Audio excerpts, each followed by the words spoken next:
Good evening, good evening, good evening. Um, Good morning, good afternoon, good night to wherever part of the world you are at. Thank you all so much for tuning in here at Truth Be Told TV, where we bring you nothing but truth and truth only. So tonight we're gonna discuss Yee's billionaire status and what it means and what has been done and what's taking place. Also, there will be a Rkelly update. So y'all, excuse me, I got a little cream on my chin, but anywho, all is well. Thank you all so much. I ask that when you all come in, to please hit that like button, comment, share, subscribe to our channel. Therefore, when we go live, you will get the notifications. Once again, blessings. Thank you all for tuning in again on another night of Truth Be Told TV. So first up, I'm bringing up my boy, Mr. Bass. Mr. Bass, what's up, boo? Where you at?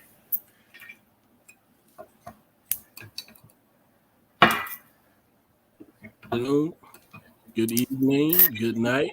How's everybody doing? How you doing, boss lady? I'm blessed. How you doing, Mr. Bass? I'm good. How was your day today? I got a couple of hours of rest. It was blessed. It was blessed as far as like researching and us having a chance to go live this morning. I hope, I hope we reach some people. Um, I hope they took the time out to watch what we had bought them earlier, the content earlier, and to kind of research and go and look at things for themselves, because we don't want to be telling them all the information that we know and we're researching on our own without telling them to please research it on your own terms. Go and get this truth. Go and get the truth for yourself.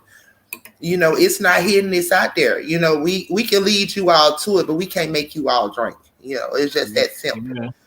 Amen. But like I said, it's a blessing every day I spend with you all, my kids, and snatch my bag. How was your day? Oh, my day was good. It was good. And Okay. that little hour I got to take a nap, I needed that. I'm telling Powered you. up. You were powered up. Powered up. God is good. I want to thank everybody for joining us on Truth Be Told. Hit the like button, subscribe, comment, and hit the bell icon. Bell icon will allow you to be notified when we do go live. And evidently, the notifications worked pretty good today. We had a more folks than I thought was going to be in there. Mm-hmm. And I thank God for it because the information is priceless. Absolutely. Yep. All right. So we are perishing out here, Mr. Bass. We are perishing out here. Excuse me for the lack of knowledge. This world has become so sensitive.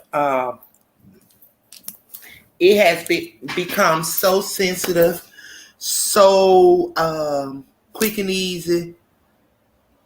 It's so to the point I don't even think people dealing with it. It had turned into a world of microwave, which means that didn't nobody want to do it themselves. They just throw something in, and you get what I'm saying, like how what you call it, like those hungry man meals or something. Like people stop cooking, They threw it in the, got found away, like far as throwing it in the microwave, just everything quick. To now they don't want to do nothing at all. They got these things called Uber Eats and stuff like that. Yeah, that fast food mentality. Yeah, but there you go. Me saying all that to say this is they don't want to do nothing anymore. They just want everything to be and so quick. So I hope that was a great interpretation. But anywho, you already know, Mr. Bass. We got our girl V in the back. V about to break some things down for you all on tonight. So y'all listen to my girl, and as we go back and forth. What's up, Vita Vita? How you Hey, doing, Miss? boss lady. Hey, Hey, Mr. Bass. How y'all doing? we blessed, baby. How you doing today? I'm good. I can't complain. God All is right, good. baby. Now, Vita Vita. Vita Vita Vita. Vita, I got my little Vita. I got my little tea right here, y'all, with my little Vicks ass in it. Got my a little half a teaspoon of Vicks. Um, but y'all, we gonna get this thing going today. All right. All right, run it. We gonna get this thing going tonight, y'all. So Vita, Yeah, girl. we about to break this thing down for the people, ain't it? Because every day they showing us exactly everything ye said. You was like you get it all and they come take it from you. Boy, you Mm-hmm. call them out to no ends, and they're actually doing just that. So before we get started, you all, let me see who's all in the comment. First and foremost, I would like to say shout out to all my moderators. Shout out to my family up on the panel, V being a moderator. Shout out to Lillian, blessings. Shout out to Miss Di, blessings, baby. Let me see who in this comment section. Okay. Shout out to Louisa, blessings, Louisa. Tip.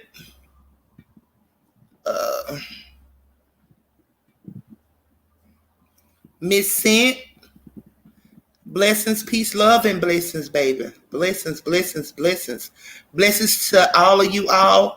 Once again, thank you all so much for tuning in again on another night of Truth Be Told TV. I ask that everybody that comes in, you all please hit that like button, comment, share, and subscribe to the channel so that when we go live, you will get the notification. Also, if you all would like, please drop where you come in from. Where are you all located? Like I don't want your addy now. Don't drop your addy, but I'm in GA, so you all drop where you from in the comment section. And peace, love, and blessings. But we're about to get this show started. So Mr. Bass, are you ready to drop it? Yes, ma'am. All righty, you can go ahead on and drop it. And I'm about to pull my laptop a little closer to me. Blessings, meet you. Oh, meet you in GA too, baby. Blessings to all my GA family. Okay, y'all. I'm coming, y'all. Try to squeeze my little lemon. Okay, so y'all check this out now. So we about to break this thing down for you all, for everyone that does not know what's going on, what's transpiring. Me and my girl Vita about to drop it down to you all. Okay, so check this out. Before they came with all right, look at Scent. Boss lady, I finally put a picture up. LOL. All right, girl. Blessings, baby. Blessings. Shout out to Mr. Bay, South Carolina. All my Georgia people in the house.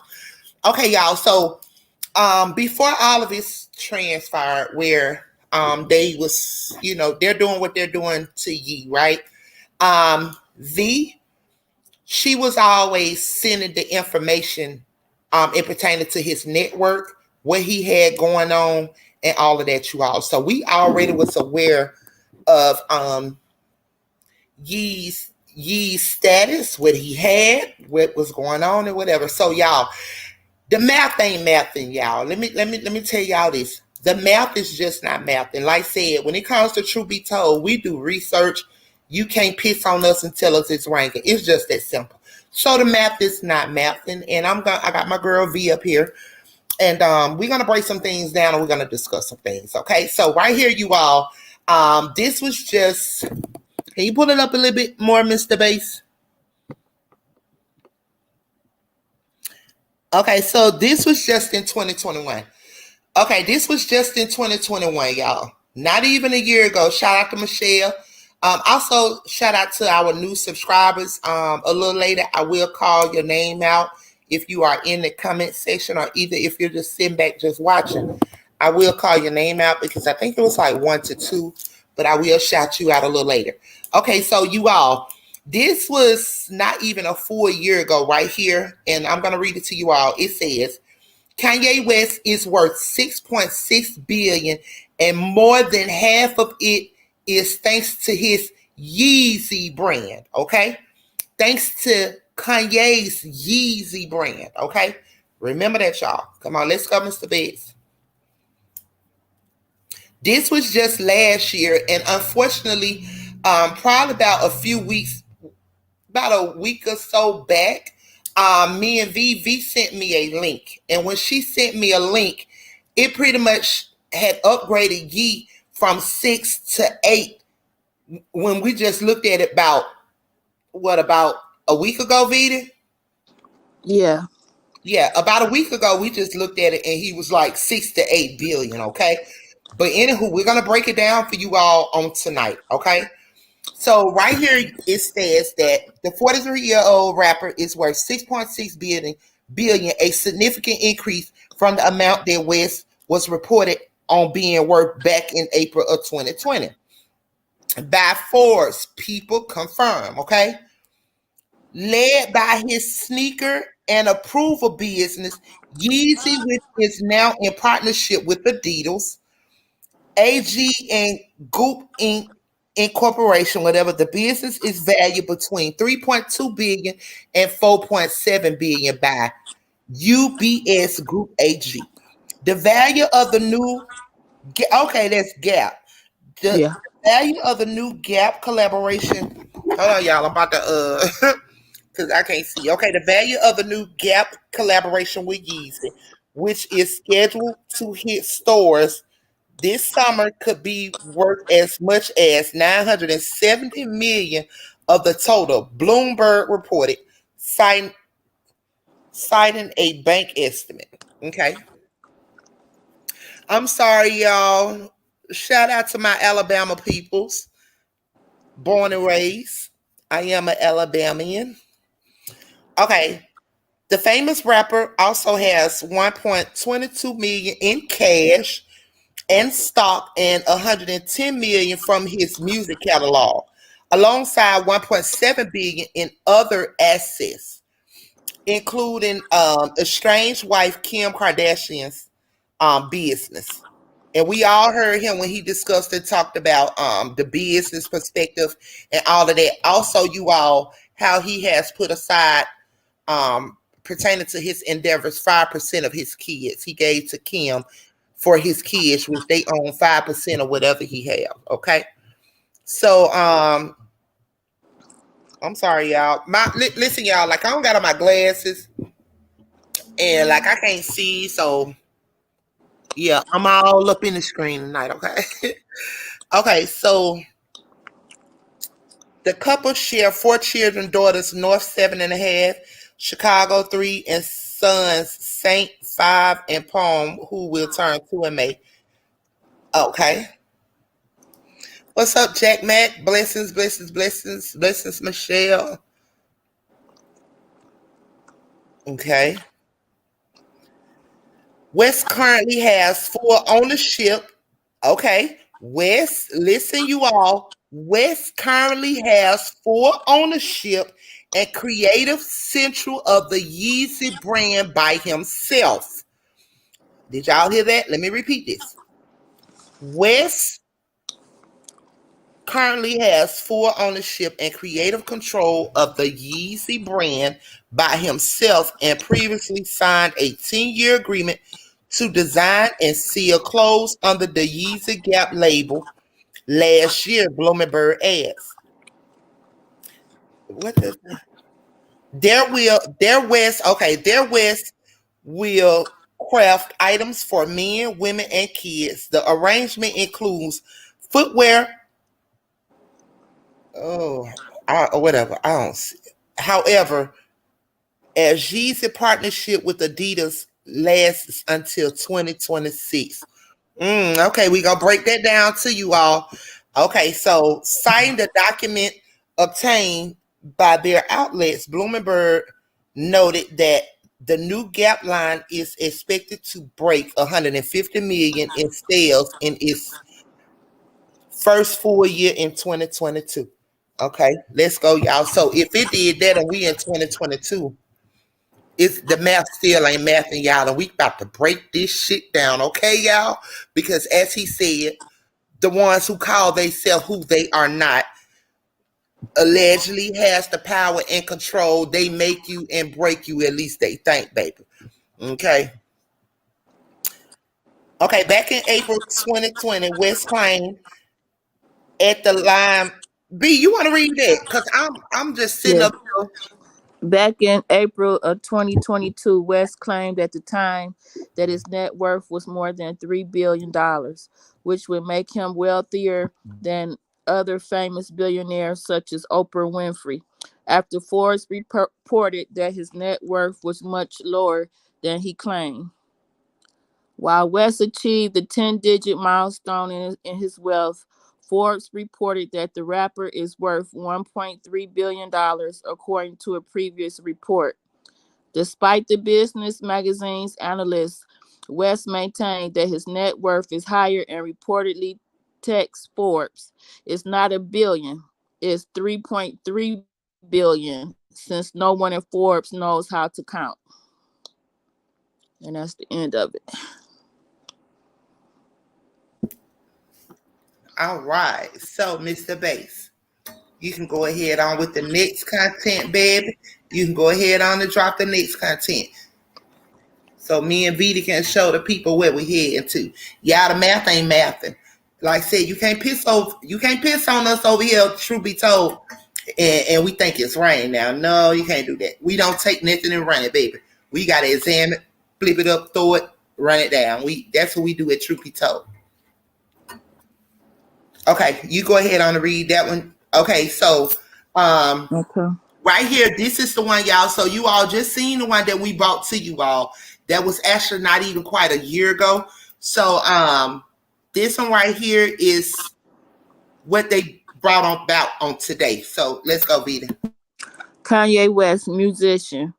They're saying the real time net worth is 400.1 million dollars, and then it says $2 billion 2022 net worth. Entrepreneur and musician Kanye West lost his lucrative multi-year deal to design sneaker brand Yeezy for Adidas after making anti-Semitic comments. Other brands and companies that cut ties to West, who formerly changed his name to Yee, include Gap, CAA, and Balenciaga. Forbes have valued the Adidas deal at $1.5 billion. Without it, West's fortune drops to $4 million. His current fortune includes cash, real estate, the value of his music catalog, and a 5% stake in his ex wife, Kim Kardashian's West shapewear brand, Skims. That's it.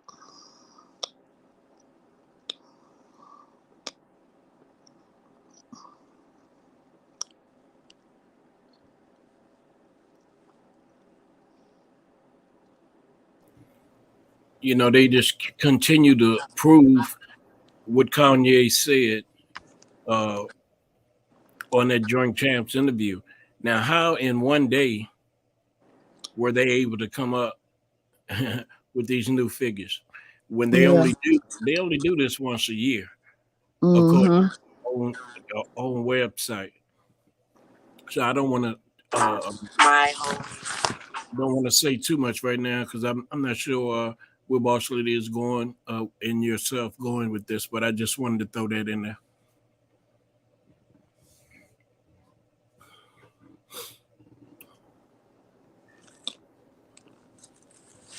Alrighty.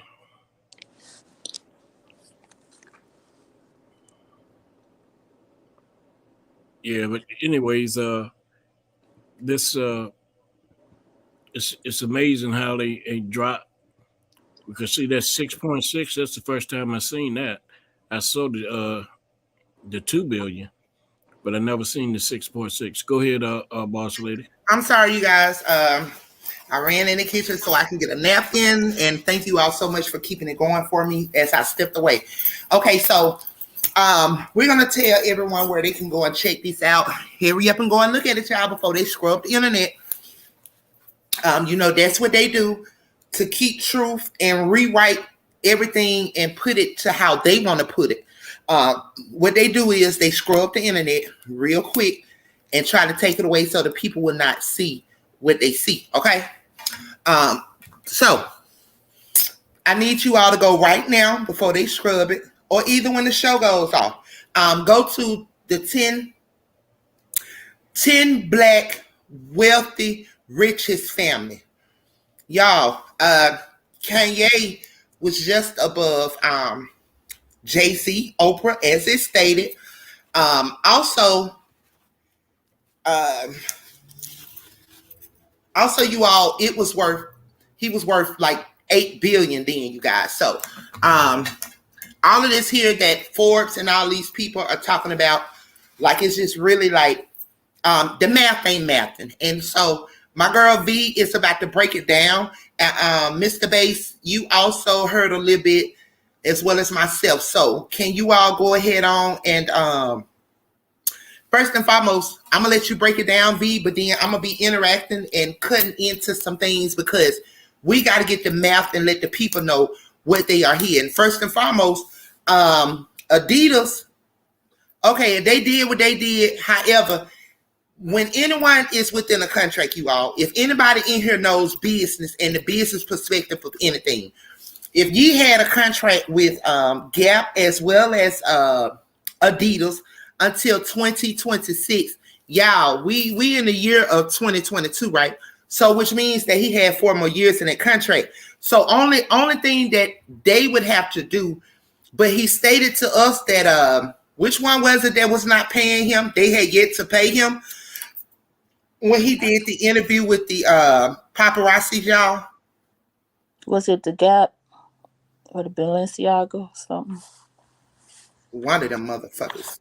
But anywho, y'all, he stated that one of them, they had not paid him, you know what I'm saying, as of yet. But however, when you are in a binding contract with one and you are in a business, if anyone has a business, you all know what I'm talking about. For one, they can't just cut out of a contract like that unless they're going to do what, y'all? Buy him the fuck out. Okay? So you got to make it make sense over here, truth be told. Okay? So we're not going to just take that and run with it like as if they just dropping him from these contracts. No, y'all got to give him what's due to him if you all broke the contract and agreement. You get what I'm saying? It's just simple as the fuck that. Also, they just stated that Gap and a lot of Adidas, Gap, they dropped drastically. They was like minus 23% or something within the stock market, 23% as well as 28%. They dropped in the stock market just a few days ago when early this week or late last week somehow. But anyway, it showed that the stock market, they was crashing in the stock market, y'all. Absolutely sent a contract is binding in court. Absolutely. So we not understanding that over here, and we not buying it at Truth Be Told TV. Okay. So V, I'm gonna go ahead on and let you break it down. And I gotta go get me some more napkins, y'all. I'll be right back. Go ahead, V. Okay, the only thing between the two articles that I could find that was different was the $1.5 billion. I can account for the $400 million that they said he's worth, but he still should have at least another $1.5 billion from the Yeezy Supply.com that they're not saying that he has. I found that he had $123 million in cash and assets, $100 million in Skims investments. That's Kim's brand. $68 million in buildings and improvement, $48 million in land, $10 million in artwork, $7 million in jewelry, $5 million in cars, $3 million in machinery and equipment, and he has 1.1 million in livestock. So everything pretty much came up to 400 million outside of the 1.5 billion in YeezySupply.com that he has. So that's close to 2 billion almost right there. And they're saying he's only worth 400 million. So it's just not making sense. Okay. So that's not even, listen, you all, that's not even including, you heard my girl B just break it down to you all. That's not even including them dropping him in which they owe him. So my thing is, those contracts that he is bound to with Gap as well as Yeezy. Also, you all got to realize, Yeezy was trying to get out of the Adidas contract anywho. So pretty much they ain't do nothing but just bless him. Because my thing is, they did to him what they do to all of them. He specifically stated on the interview that he did that Adidas had then taken his idea, they was going behind his back and they was doing shit. Like that's what they always do. But however, when it comes to them talking about like he's just broke, he's no longer billionaire status, you all just heard V break it down to that's not even including Gap or Adidas, where this man still has 2 billion. That's just the things that we know. That's not even including you all that Yeezy has his own. He was just had a show and he had his models. The day you all that he had that White Lives Matter t-shirt on, Yee was actually at his own clothing brand, his own modeling. What you call that shit, V? Fashion show. Yeah, he was just, that was Yeezy's fashion show that they were at where they exposed that White Lives Matter shirt. That was Yeezy's fashion show. If you all don't know, please go ahead and check that out as well. It's out there, y'all. Like I said, it's out there. You all can research these things on your own. We bring it to you all, but we do want you all to go and look at things on your own. We do not want you to just take our word for it. Nobody's word for it. Even though we are truth be told, and we're going to give you the truth. However, we still ask that you all go get this information for yourself, y'all, so that you all can gain knowledge of what's going on, not even only pertaining to Yeezy. You got Kels, you got Marvin Gaye, you got Michael Jackson, you got all these people that have been X from this matrix that a lot of people just say, well, oh, they OD'd or they died. No, look further into what they say. You have to dig deeper and look further into what they say. If they say it ain't good for you or this is what it is, it's the opposite. Okay, y'all? I always remember that, y'all. So, like I said, like my girl Traylene said, trust nobody's information but your own. Okay? So, we lead you to the well. We're not going to make you drink the water. You all have to, take it upon yourself to drink the water on your own. So, like I said, V just broke it down for you all. So, Vita, Yes. Don't you think that by them call they self cutting him out of contract or whatever, don't they owe Yee like what they owe him? Yeah, they owe him. Because one, when you are bound by court in a contract, you can't just say, okay, well, I'm no longer going to deal with this person. No, you can't do that. I don't give a shit. Then you gotta prove anti-Semitic, like I've been telling you all, and also we brought a video to you all earlier. How can you label Yee anti-Semitic or Semitic or anything of that nature when he is who he is according to God? Okay, so make it make sense, y'all. Make this shit make sense. What you said, Vita? I said it's not adding up. No, Nothing is adding up. Not even what they bringing to you all in pertaining to he's no longer a billionaire. But also, you all, as you all know, Yee said he don't give a shit. It's not about the money. He also posted that on his Instagram. I have a clip of that at the end of the show. I think I sent it to you. Did I send it to you, Mr. Bass? If not, I'm gonna have to send it over to you. No, you didn't. Okay. I didn't have any screenshots, but what I did want to say is that the Jewish Defamation League is causing all these different organizations that he was in partnership with to, and what it amounts to is economic warfare. Yep. Economic warfare. And Mhm. Mr. Bass, wouldn't you agree, Mr. Bass, that economic warfare, Yeezy is not the only one going through economic warfare. However, we the people are also going through economic warfare. That's what I was getting ready to say. That we as a people need to come together on this, and since they want to cut him out of the contracts, then we won't do business with them. And Facts. and we as a collective, we're talking about $1 trillion. That'll hurt their pocket bad. Real True bad. that, true that.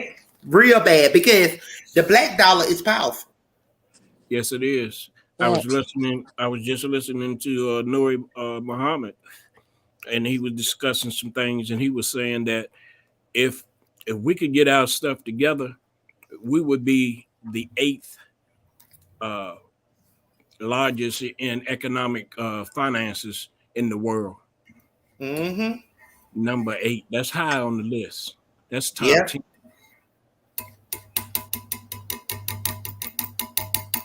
They've been Absolutely. telling us that for decades. Farrakhan used to teach that as well, but it's just I don't know. We want to put all our money on our back with Gucci and Louis and Yeah, Gucci, Louis, BBLs. Let's yeah. break this list down, y'all. So that's First why and we can't foremost, do nothing. drugs, Mhm. materials, Gucci, Prada, Jordans, And the first thing, BBL, first thing, weed, nails, Yep. lashes. I just keep it real. Go ahead, Mr. Back. the first thing these young rappers do when they get that money, and it's not an advance to the point where they are paying them. It's a loan. And the Yes, it's alone. first thing they do is go buy a car. It's something that's not going to be Of no Value. value at yeah, all. it's not an asset. It's a liability. Hmm. Mm-hmm.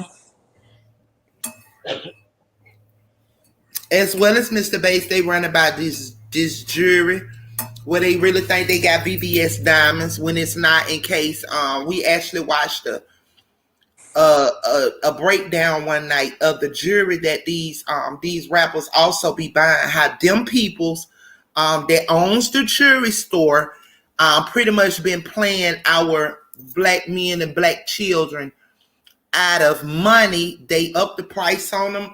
Like say if something is 20,000, they charge them 90 and 100,000. So it's just how they getting over on our people, and they been getting over on our people. Like said, with everything that they have stolen from us, they own nothing. And actually, the video that we all showed you all earlier when we went live, it actually breaks it down, y'all. We were well, not we per se, but however, our ancestors, like far as like grandmother, mother, stuff of that nature, like they were already here, you all. They sat back, they watched our people operate in unity, love, ownership. They sat there and they watched them. And I bet you bottom dollar, y'all. I just be brainstorming that when a ship did come in, it was them motherfuckers came in and invaded. Facts. A lot of them came over as indentured service as well. Exactly. And guess what? For history repeats itself, right, y'all? What are they doing now? All these illegal immigrants. what they doing now. History repeating itself, y'all. It pretty much showing y'all how this shit happened. Back then, it's happening now. Look at all these goddamn illegal immigrants. Look how they let them come in, crossing That's, borders and doing everything. You see it, right? that's how they keep their numbers up because these illegal immigrants, when they get situated, they are actually classified as white. Yes, Hmm. that part. So Yep. the same thing they did then is what they're doing now on our ass. Okay, and then let's not forget to mention that when these foreigners come over here, y'all, the government gives and do so much for them. I so happen to work with a couple of foreigners, right? A couple of them peoples, and hey, like here it is. They say I make too much money. I can't get a food stamp or nothing, even if I wanted to, right? But my thing is, they bring them illegals in. They give them 18-wheeler loaded full of groceries monthly. That's all of them. Okay. They give them truckloads of grocery monthly. They give them all the benefits. They have all access to everything, right? So one has to wonder. We've been here our entire life. You all have taken everything from us. How is it that one can come over here and get the world delivered to them on a platter? One has to wonder. Come on, y'all, let's go. Yeah, that's how a lot of them end up starting businesses and stuff. I don't know if it's true, but back in the day, I used to hear that they didn't have to pay What's taxes not, for wait a so minute, what's not long. true, Tip? Because I work with Africans and a lot of foreigners, African, and I'm sure you stated that you are African. So an African told me, and actually it is true because I work for a company, and the company that I work for, they give us so much food monthly to the point where she blesses the company with food. So what part is not true? Are you not involved in that little bit? But keep going, B. Let's go. Let me respond. A Cause lot I of call her on the line. the foreigners say, for instance, the Chinese banks be backing them folks. The people that's coming from Arabia and uh, all these different places, a lot of them are being situated by their country, but still, this country has things in the Constitution that they have to do for them as well. So, Mm. so I'm thinking that that's what. Okay, so I'm about to make a phone call y'all real quick so I can put it on live. Y'all know I like to do this. Also, help me make it make sense. Also, help it make it make sense. Did not this current administration talk about what they was doing for these illegal immigrants that came over? Correct me if I'm right or wrong, y'all. This just took place, right? Go ahead. Okay, didn't all of this just take place with the current administration that's currently, and also to the chat, to the current administration that's in there, and pertaining to these illegal, and they rounded them up. Like I'm not sure who had did it, but a lot of somebody like rounded them up and sent them in the backyard of the vice president presiding, wherever she presiding. Like then that just took place, and they was giving these illegal immigrants that was coming in, they was giving them money, doing shit for them. Am I right or wrong, y'all? Yeah, well, a lot of the Afghanistan, the Afghanis that were displaced Well, in what the part is true, Tip? The part you want to be true? It just is what it is. Go, Mr. Bass. the I know the Afghanis that came over, they were given a lot of money, a lot of money. Okay. I mean, yeah, and that they were a lot of them were at Fort Pickett, Virginia, which is about an hour and a half from where I stay. And the people over in Blackstone were furious the way the people was in there buying up stuff and cleaning out the grocery stores and everything. So they set them up very well. Yeah. So for anyone to knowledge, to for anyone to go against that, and Mr. Bass, as you drop the content, I also want you on your end I'm gonna make a phone call as well to the foreigner, to the one that I work with, one of my coworkers who freely blesses, who freely blesses the company with food. That gets a truckload. Like I said, they ain't from here and they come here and can get whatever else and whatever they feel like they can get, that they came over here on our land. Well, not, it's ours now because I was born, and our ancestors, like far as like my great granny, as I just broke it down, like, yeah, we the people that we've been here forever. So how is it that y'all come and take what y'all take from we the people, and then and then say what you ain't got and what one is not entitled to when they work hard or whatever, and they have these people. I know I'm correct, Miss Cent, as well as Jack Mac. I'm correct, so, and I am Tip, so I'm not gonna tell you, I don't get offended. I just speak truth. Because I am who I am, I just speak truth. So I don't get offended when nothing is being stated, and I don't choose what I want to choose when it comes to the truth. A lie is a lie, the truth is the truth. That's just what it is.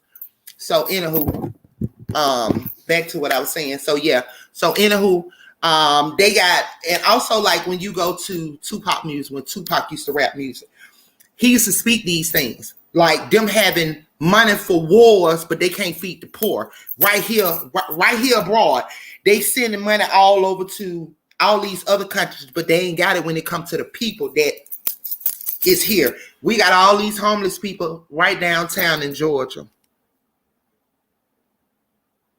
but money is going elsewhere to all other countries, giving it to illegal immigrants and people whoever come in, do what they do.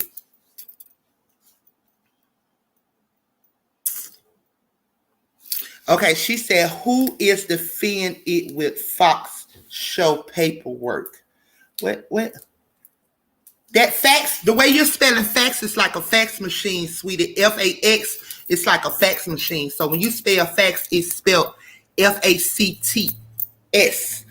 Fact or fax is spelled F-A-C-T or F-A-C-T-S.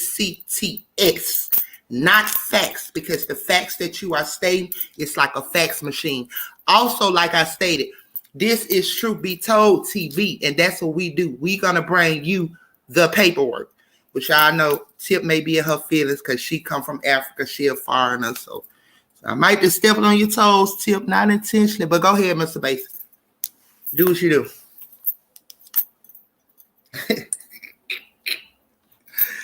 do. Go ahead, Mr. Bass. Where the V that went? Understand this before you cancel it. He already a billionaire. He was already considered the richest black person in America, right? This put all of that on the line for what he trying to do. When Pac died, I started kind of listening to Jay-Z, right? One of my favorite albums, if not my favorite, you know what I'm saying? Kanye West was the producer behind Blueprint. So to me, as a Jay-Z fan, I'm like, yeah, shut the fuck up. Keep making his beats, keep making blueprints. Nigga, like, let Jay-Z do this and shut the fuck up. So,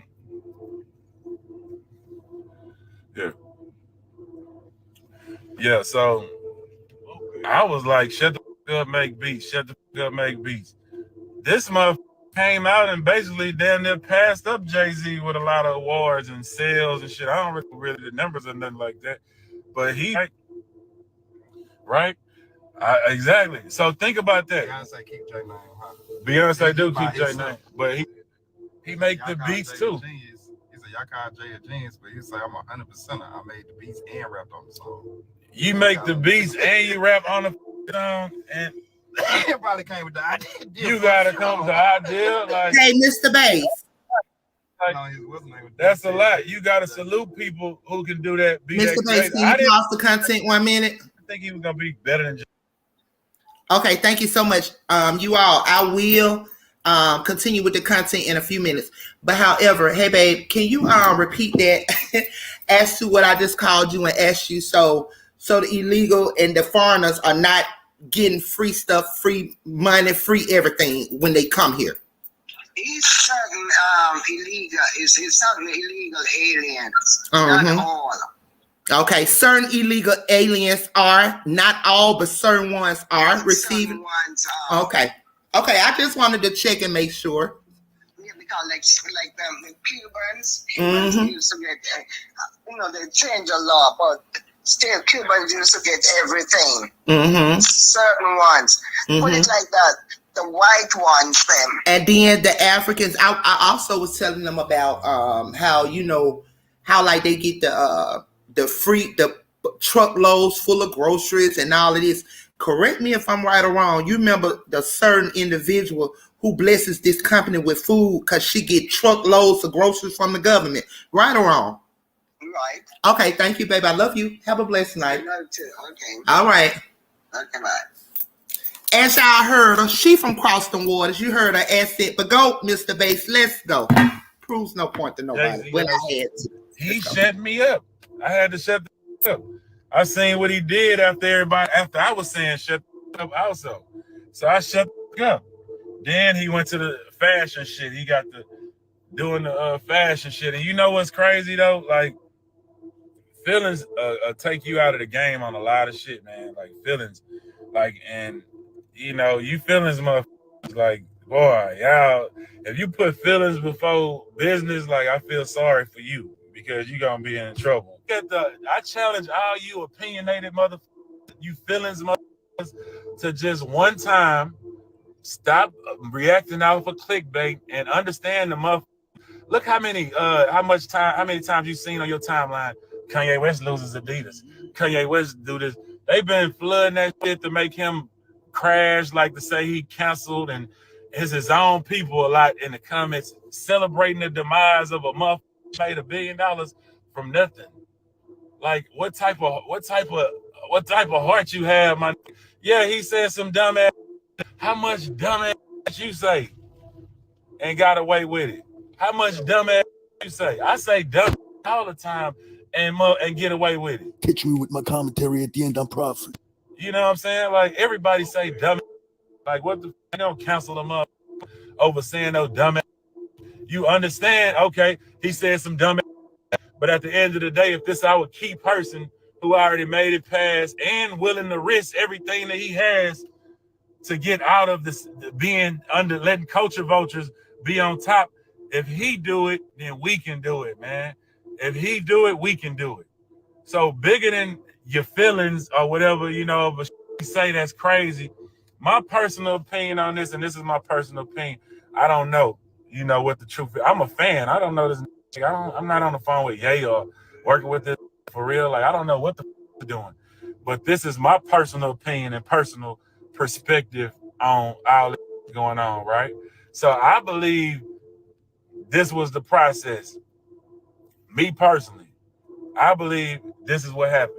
I believe he said about his baby mama, like, they taking my kids, and nobody was saying nothing. Nobody was like, hey, that's wrong, Kim, you should give him his child or whatever, right?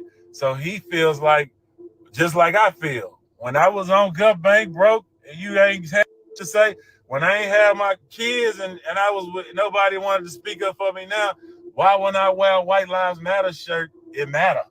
You shouldn't give a fuck about me. If you don't give a fuck about me getting my kids back, don't give a fuck about me wearing this shirt.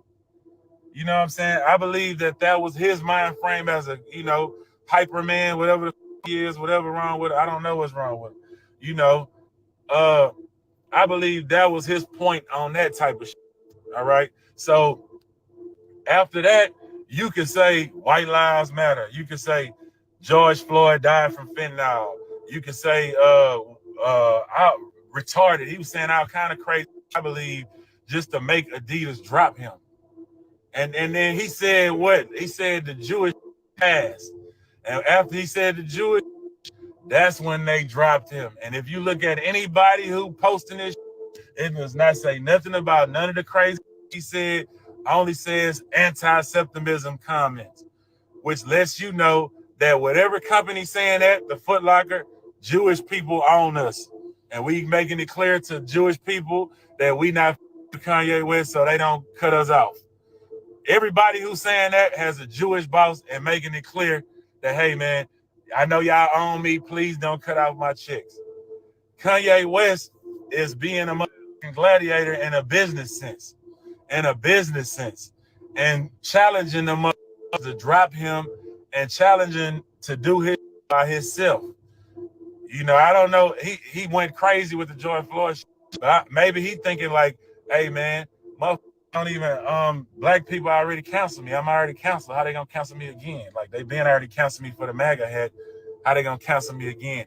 Maybe that's his way of thinking and saying to George Floyd, like, you know, let's just see for real for me or not. Because at the end of the day, we ain't gonna be able to stop this dude. Like, this dude is a very creative person, and when it come to fashion and all this, and they talking about they gonna wear some fuck, they gonna keep making Yeezys, but take his name off of it. What the like? What are those? Like, what the? If you wear some Yeezys without the name on it and you black, you really more of a coon than whatever you think Kanye is, man. Like, what the? Like, why would we go for some? Now I understand his issue. What type of hoe is that? He's and he mad at them because, hey, man, y'all making similar designs to my shit and trying to copy my shit, then won't give me. That's a okay. And we ain't never Adidas, but since Run DMC, before Kanye West came over there. And I'm not Adidas after Kanye West is gone. And we shouldn't Adidas after Kanye West is gone. Kanye said some dumb ass about George Floyd. We all know that. We know the little off. To me, a who a little off becoming a billionaire is amazing to me. It's like, damn, we know this little off, but he's still able to be a billionaire. How many motherfuckers deal with mental illness and we think they just gonna be a motherfucking vegetable for the rest of their life and can't do shit? Nah, this motherfucker is a billionaire and dealing with whatever he's dealing with. You know what I'm saying? To me, that amazes me versus me saying, he crazy, I'm canceling him, let's get rid of him. Nah, I don't think like that. Like, what the I'm like, I'm surprised. Like, damn, that nigga crazy than a motherfucker, but creative than a motherfucker and making shit happen. A whole billionaire figured it out. Why would I not? This is my point on Kanye West, and this is I'm gonna tell y'all when I start shitting about him. So I'm gonna tell y'all why I start shitting fuck up, right? All right. So listen, man, like that's my like the GOAT. You know, first Tupac. You know, Pac died. I didn't even listen to Jay-Z before Tupac. I understand that though.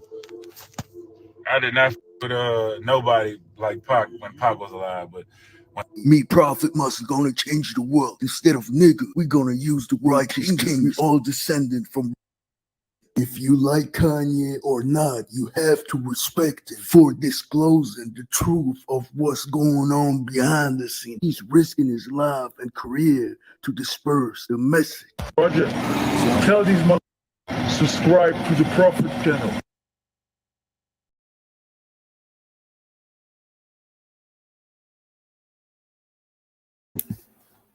All right, Mr. Bass, you can go ahead and comment on that. I'm replying to this young lady in this comment section, but you can go. What you just thought about that content?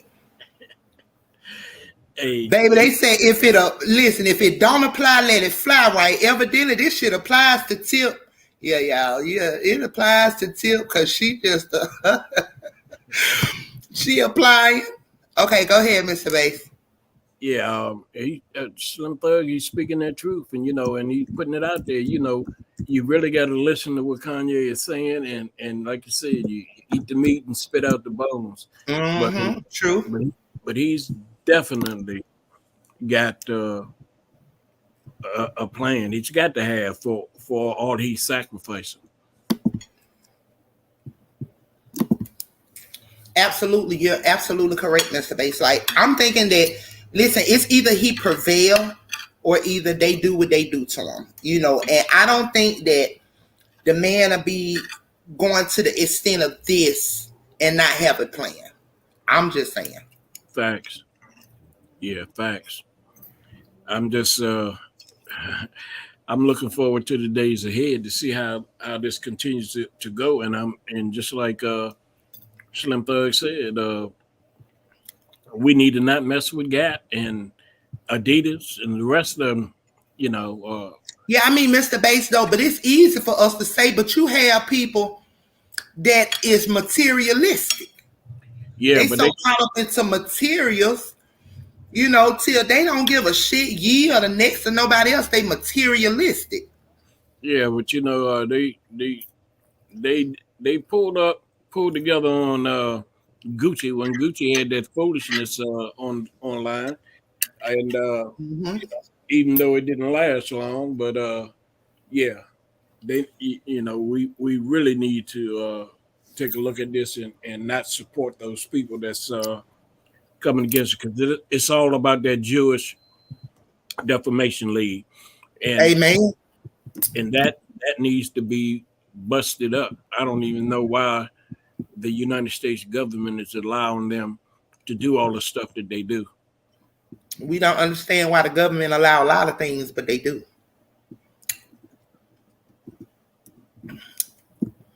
You know, absolutely, absolutely, Louisa. In this season, God is exposing a lot of things, a lot of wolves, a lot of everything. In this season, He is exposing a lot, and we have to stay alert to see. He exposing everything, even the witches and the warlocks. He exposing all of them. Continue, Mr. Bates. My apology. Yeah, no, I was finished talking. Do you Okay, want so me? yeah, you can drop that. You can drop the rest of that content. Also, while you're doing that, I'm about to drop you a link as well, so you can play that for the illegal immigrants that's over here and that they came and did what they always do in our USA of America, and get all this free shit and get taken care of. Honey, I don't have the facts. Go ahead, Mr. Bass. I'm finna drop that. I've been doing a lot of talking over the past couple of weeks about the Kanye situation and Can you turn it up a little bit, Mr. Bass? about the whole situation with what's happening to Kanye with the No, that's it different for this. Okay. sponsors and Okay. Thank people you. I hear. Thank you, babe. that he's done business with or dropping them from Jay-Z, for example. See, I kind of gotten away from the hip hop and entertainment, R&B music genre and all that stuff years ago when I walked away from that lifestyle. But I didn't know up until recently that Kanye was pretty much the brains behind Jay-Z's number one selling album, which is The Blueprint. Uh, didn't know that until just started researching and also some of the entertainers actually sharing some of those things, but I didn't know that. So, but just looking at his situation, seeing how people from this community, I'm not even referring to other communities, but people from this community, uh, the things that have been stated about him, many are mocking the fact that, hey, Kanye, according to speculations and reports, that uh, this week alone he lost the value of over $2 billion, right, because of the whole situation. And you know, just thinking about everything, and I hope this encourages you guys as well that is watching this, because I want to tie this into this thought that I'm going to share. I remember when I grew up in Newark, New Jersey, lived in some other big cities as well. Always the worst part. But I remember I was 13 years old and I was walking to school, right? And some guys came and robbed me for my coat. Come on, family. That's how it was where I grew up at. You could get robbed for your coat. You could get robbed for your sneakers. You could get robbed for your hat. You could get robbed for your gloves. You had anyway. But I remember, I got robbed for my coat, right? It was a goose down. You know what I mean? A goose down bomber. I was 13 years old. Some older guys robbed me for my coat on my way to school. Never forgetting, it was in front of the police. The police sat there and watched the whole thing. And I remember they ran up on me. 13 years old, you know, put the knife to my neck and everything, you know, and they took my coat. And after the whole ordeal, I never forget the police officer then asked me if I was okay. But I went home. I went home. I went home. And when I got home, my older cousins, my older brothers, they were there. And I told them what happened. So my older cousin, and where the way I grew up, brothers and cousins synonymous, right? So my brother, which would technically be my cousin, Khalif, I never forget. He said, "Let's go back out there." The rest of my brothers and all of them, they were ready to go back out there. My older brothers and uncle, and he told them, "No, y'all stay here.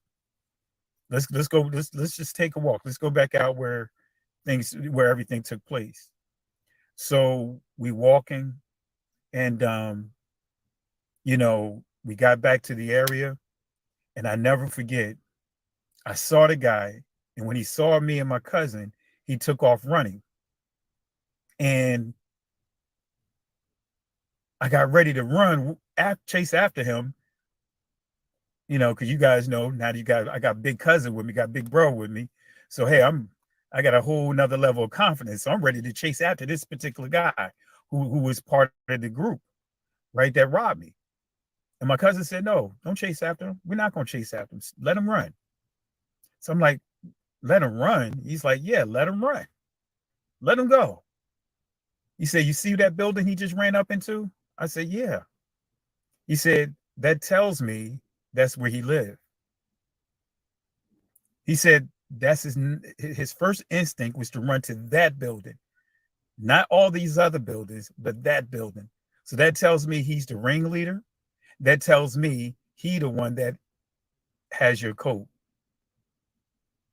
So make a long story short, about 4 or 5 hours later, after we went back home, my cousin and some of my other brothers and all of them, they came back. He said, "Here's your coat." Right? Why did I say that? A lot of wisdom there. See, had I tried to address the situation and tried to get the guy right before he got to where he actually reside, I probably wouldn't have got my coat back. This situation is similar to the Kanye West situation. Sometimes it's good to let people run and you just pay attention to where they run to, where they go. So that way you get a better understanding of how they operate, how they roll, who they roll with, right? So this is a lessons learned from Kanye, and all of you guys are watching, because Kanye get to learn that lesson that many of us had to learn on the level that I learned it on, being out there in the streets, knowing that it's a dog eat dog world, knowing that when you living in certain environments, man, it's every person for themselves. It's a grind. You got to do what you got to do. And, with that, the Jay-Z's denounced them. Snoop Dogg denounced them. Def Jam denounced all these places that have made a lot of money off of. The guy, what's his name? Ari, I think his name is Ari Emanuel. The name itself will tell you who the guy is, right? All the people that have been dumping him because of what has been deemed to be an anti-Semitic term. And that's a whole nother discussion, as we talked about a number of times, Semitic. But just going off of the term, or what is be considered anti-Semitic terms, by him stating that DEF CON versus DEF CON, right? He explained himself of what he actually meant, but no one cares. When I say no one cares, those that have dropped him don't care, right? Those that have dropped him don't care. But That comes with the territory. But where I'm going at with this is, again, the same people that claim that they rode with him, the same people that he done made millions and some billions of dollars, look at how they responded to him. Look at how they responded to him. And family, the test, right, is not when people leave you. It's not when people throw you up under the bus. The test is not when people stab you behind your back. You know, the test is not when people steal from you, talk bad about you. That's not the test, family. The real test is when they show up on your doorstep coming back. That's the real test, family. The real test is not when people leave you. You are in what can be your most challenging points of your life, the challenging time of your life. That's not the test. The test is, what do you do when they come knocking on your doorstep again? Because in the business world, this is what they did in slavery, right? Let's think about slavery. The Willie Lynch letter.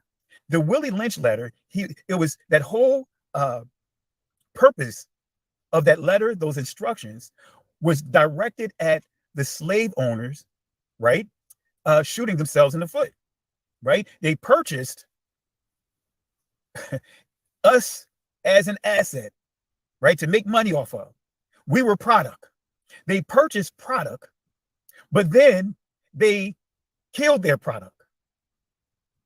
They handled their product in a way, and I'm just speaking from a business perspective, that was not productive, that would not give them any return on what they spent, what they put out. So the Willie Lynch letter, that whole thing of how to really, how can I put it, enslave someone, right, beyond, not just for that first generation, but generations to come, to make them and their bloodline a perpetual slave, right? He addressed them by telling them, number one, and I'm not going to get into the process, but he had to tell them that they are shooting themselves in the foot. You paid all this money for these slaves and you're killing them. You're being brutal to them. You're not getting your return. Now, of course, he gave them a lesson on how to take one and use one and maybe two, use them as the example to keep the rest in line. But the key is, right? I said all of that to say, in the business tense, they understand their cash cow. Kanye West is a cash cow, right? He's a cash cow. The things that you would never thought or would have thought would become that how can I put it? Some of the designs and some of the things that he sold. I'm like, no way in the world people are going to buy this. But guess what? People did. The very thing you thought that no one would ever buy or ever do, he accomplished those things. He's a cash cow. What I mean by that is, you know, he draws money from music to clothing. So Adidas recognized that. Why? Because Adidas still, and they bragged about, they put it out that they own most of his designs. And so they're going to still make his shoes, but they're going to take his name off of it and put Adidas on it and still sell the same product. If he did not have that type of influence, then why would they still want to even sell anything that's associated with him? I'm going somewhere with you, with this family. See, again, facts. When people want to walk, let them walk. If people want to talk, let them talk. Facts. Right? If they want to walk, let them walk. If they want to talk, let them talk. Let them talk. Sometimes, family, the best lesson is calculated silence. Let me say that again. Sometimes the best lesson is calculated silence. See, David, right? He was a soldier. He had blood on his hand. He done killed people. You know, well, now the innocent blood that he had on his hands, 70,000 men, but also the woman, Bathsheba, her initial husband. He had that blood on his hand. But David was a warrior. He was a soldier. He was a general. He was good with his hands. He was good with his weapon. But one day, David was almost in a position that many of us have been in, like when you think about it, David was in, and we can say even similar to what Kanye West is in. David was in a situation where his son, his relative, someone he trusted, someone he helped build up, right, went against him, Absalom, to take the throne.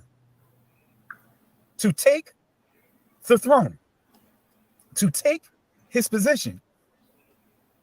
His own son is coming to take his life to kick him off the throne, to take over the throne. So David fled. The father fled. Let me go somewhere with that. The father fled, right? The agenda of his own son, his own loved one. When you read the 55th book of Psalms, that prayer that David prayed about his enemies being the most high take the life of his enemies. The enemy in that text is dealing with his own son. That's his own son. So he was good with words, but he had hidden agendas. So I'm saying this for a reason. David had to flee. He took all, his possessions. He took his concubines. Actually, he didn't even take the concubines. He left the concubines behind.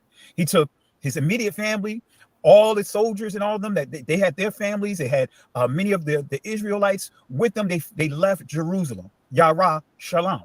They left. Yara, permanent root for Torah, or Tawara, which means instructions. It means to teach. So he left Yara, right? Instructions, right? Shalom, peace. He left this place of peace. Now he's in a place of unsurety, but he had to leave, and he took all his prized possessions, loved ones, like all the soldiers. They did the same. So while they were on their journey, right? One of Saul's crazy cousins, right? One of Saul's crazy cousins saw David passing by his area. And y'all know, you always have people that's all up in the business and don't have a clue about what they're talking about. That's Saul's crazy cousin. He shouted out some lies stating that David killed King Saul. But not only did he shout out lies and insults, he threw rocks. He spit at David. He spit on him. Read the scripture. David's own soldier said, hey, let me chop this guy's head off right now. Let this dead dog lie right here, right now. And you know what was the thing that I got out of all that? When David said to his own general, his own soldier, he said, let him talk. Leave him alone. Maybe right now, maybe the Most High want me to go through this. Maybe I deserve to go through this right now. But let him talk. Why? If David would have engaged him in an altercation, there was a lot of innocent lives that was with them that could have lost their lives. That they were not soldiers. Not everyone that left Jerusalem with David were soldiers. But David said, let him talk. Let him talk. And needless to say, when you read the end of what happened to this person, when David was restored, he was pleading for David to help him. I'm saying all of this to say, family, and I know these words are not going to reach Kanye West, but if I had Kanye West sitting in front of me, I would tell him, let them walk, let them talk. Focus on the things that you need to do. Focus on the things that you need to do. Lick your wounds, even though many of the wounds are self-afflicted wounds. But you know what? It could be worse. What's the worst in it? You could be in a position like many other people that don't have the resources. See, Kanye's still gonna have he's still gonna have his resources. Family, the difference between being wealthy and being rich, right? The NBA players, they're not wealthy, they're rich, right? When you look at these NBA players that's getting all these big multi-million, $250 million contracts, guess what? They are rich. But the people that cut their checks are wealthy. Kanye went from being rich to being wealthy. So worst case scenario, if he's no longer wealthy, he's still going to be rich. And I'm saying all of that to say is, he is a free agent now. He don't have anyone to hold him up. He have no one that's going to hinder him. And what I believe is going to happen, is one of the foreign countries like Japan or China is going to pick up his brand because it's money that's being left on the table. I believe that's what's going to happen. But I'm saying this to say, family, sometimes you have to let people walk. Sometimes you have to let people talk, so that way you know how to navigate. You know how to strategize. You don't allow yourself to come out of character. What is the characters? Holy Spirit. The Holy Spirit is the attributes of the Holy Spirit is our character. In Psalms 51, when David said, David didn't ask the Most High for the Holy Spirit because he already had the Holy Spirit. He said, take not thy Holy Spirit away from me. But what he asked for was the attributes of the Holy Spirit to be restored to him because he behaved out of character. So family, when you are praying, when you get into or do things that is out of character, you're not asking the Most High in prayer to restore or give you back the Holy Spirit. No, you're asking him to restore the attributes of the Holy Spirit because you got out of character. So I'm saying this again, family, the Kanye West situation, it's a lessons learned. You get to see, I get to see all the dots connect. You get to see, I get to see who the influential people the people that call the shots, right? You get to see who really runs things. Come on, family. Isn't that what one of the things that Kanye talked about? Who's really running things, the big businesses that are running things. So look at who's canceling him. Look at Chase, JP Morgan Chase, who sold slaves, had slaves as collateral. Look at Adidas. Adidas was created by two brothers, right, who were Nazis, right? Man, these nuts are falling hard from this. Man, I'm gonna have to move from right here. I'm under a tree with these walnuts dropping down, right? That's what you heard. Not walnuts, these acorns dropping down. That's what you heard, these acorns. I'm under an acorn tree. So, but think about it. JP Morgan, right? Look at the history of them. Adidas, look at the history of them, which the brothers also formed Puma. Look at the history of them. Look at the history of Gucci. Look at the history of many of these clothing brands. Go back and look at some of the racial things that they said about our community. Look it up, family. Look up some of the things. Just type in racism among fashion designers. Start Googling these things because a lot of you guys wear the clothing. You guys wear Gucci. Look at what they said about our people. Louis Vuitton, look at what they has said about our people, that they purposely didn't make their clothing for us. Look at those things. So I'm saying that again, family. Some people, some things, you just have to let them walk.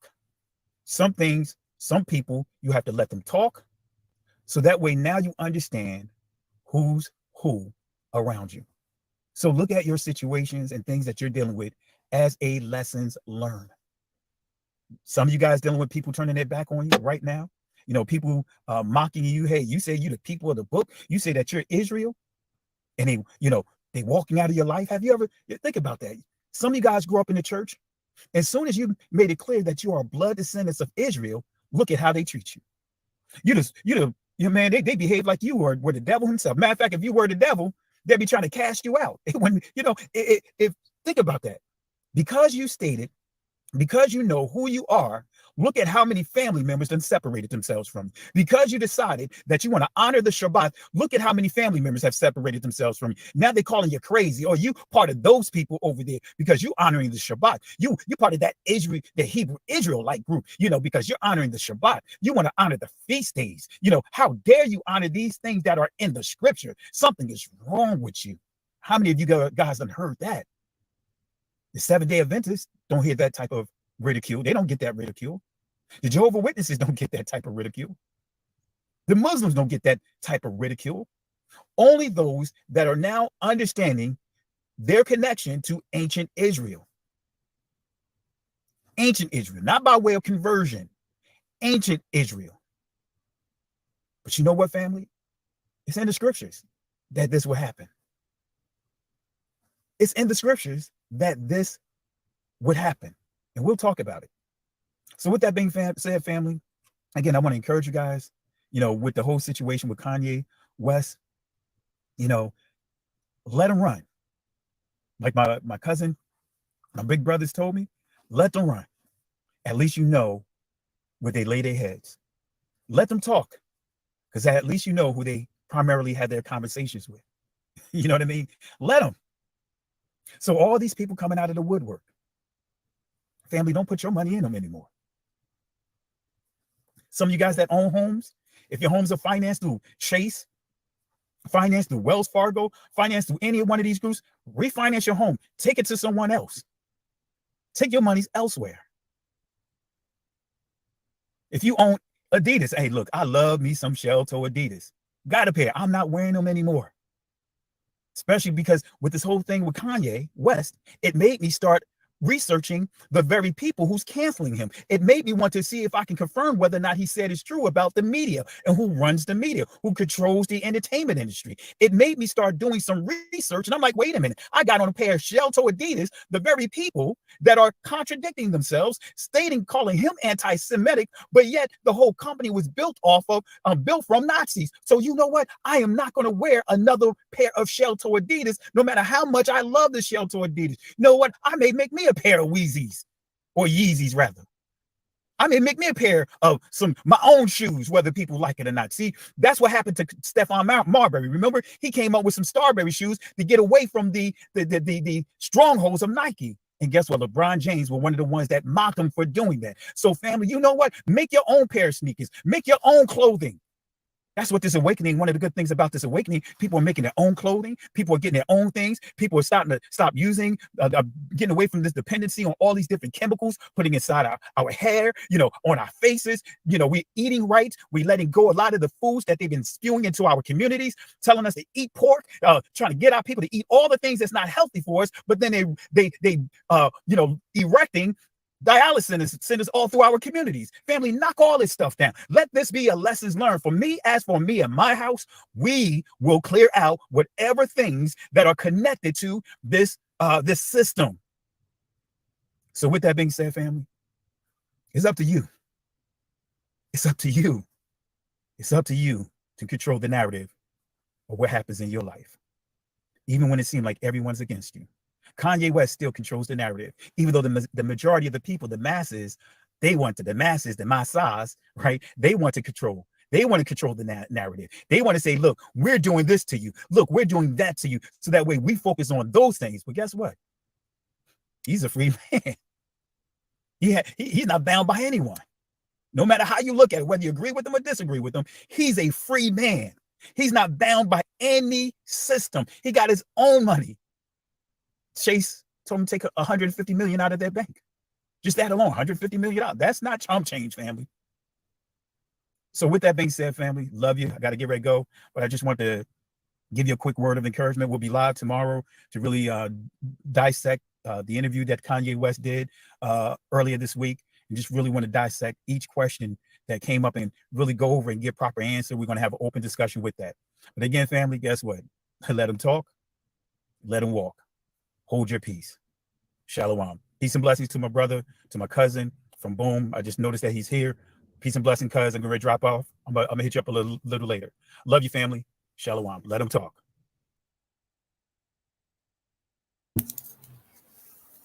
Yes. So, Mr. Bass.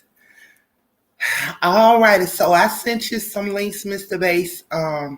Should I even play them? Because what he just said, let them talk, let them walk.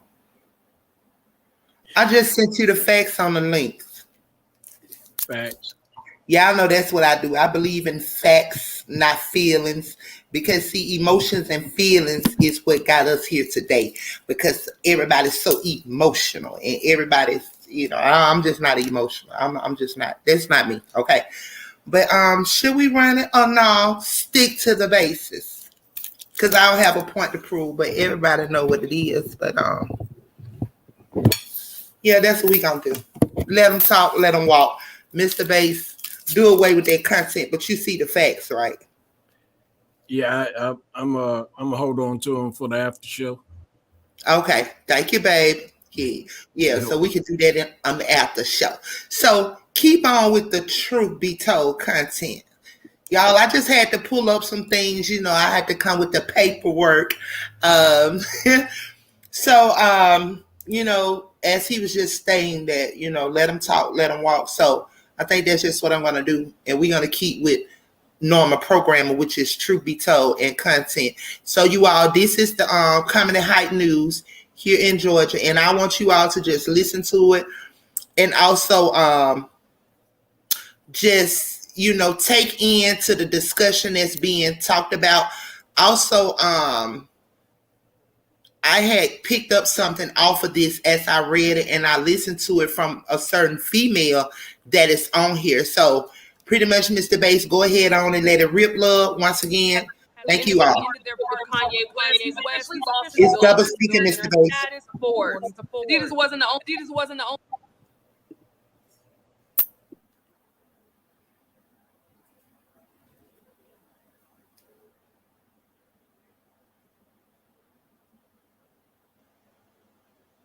only major company to drop West is JP Morgan, CAA, Balenciaga, Foot Locker, and several more.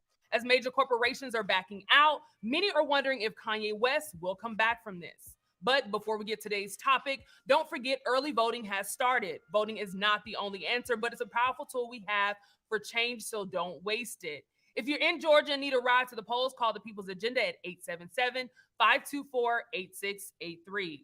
Today, we have our company hype analysts, Pierre and Yamanika Saunders, calling to the show, along with two very special guests, artist I'll Be Back, as well as actor and Chicago native Brian Payne. And we have to ask, is Kanye crazy, or is he being strategic to teach our people a lesson?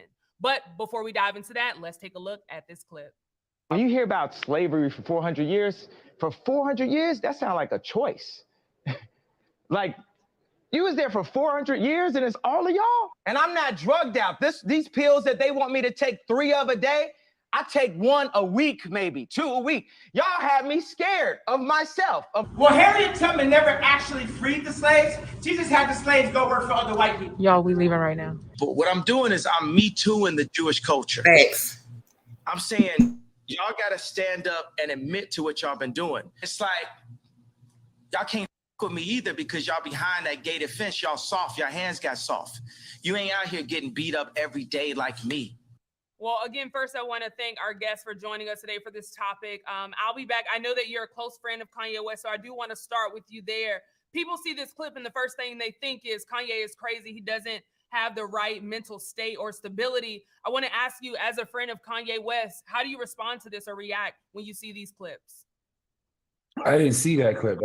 I saw compilation audio, and I don't know. I gotta be asked like a little more direct question, because if you put a compilation of the things I've said together, I don't. You know what I'm saying? We can kind of like cut up,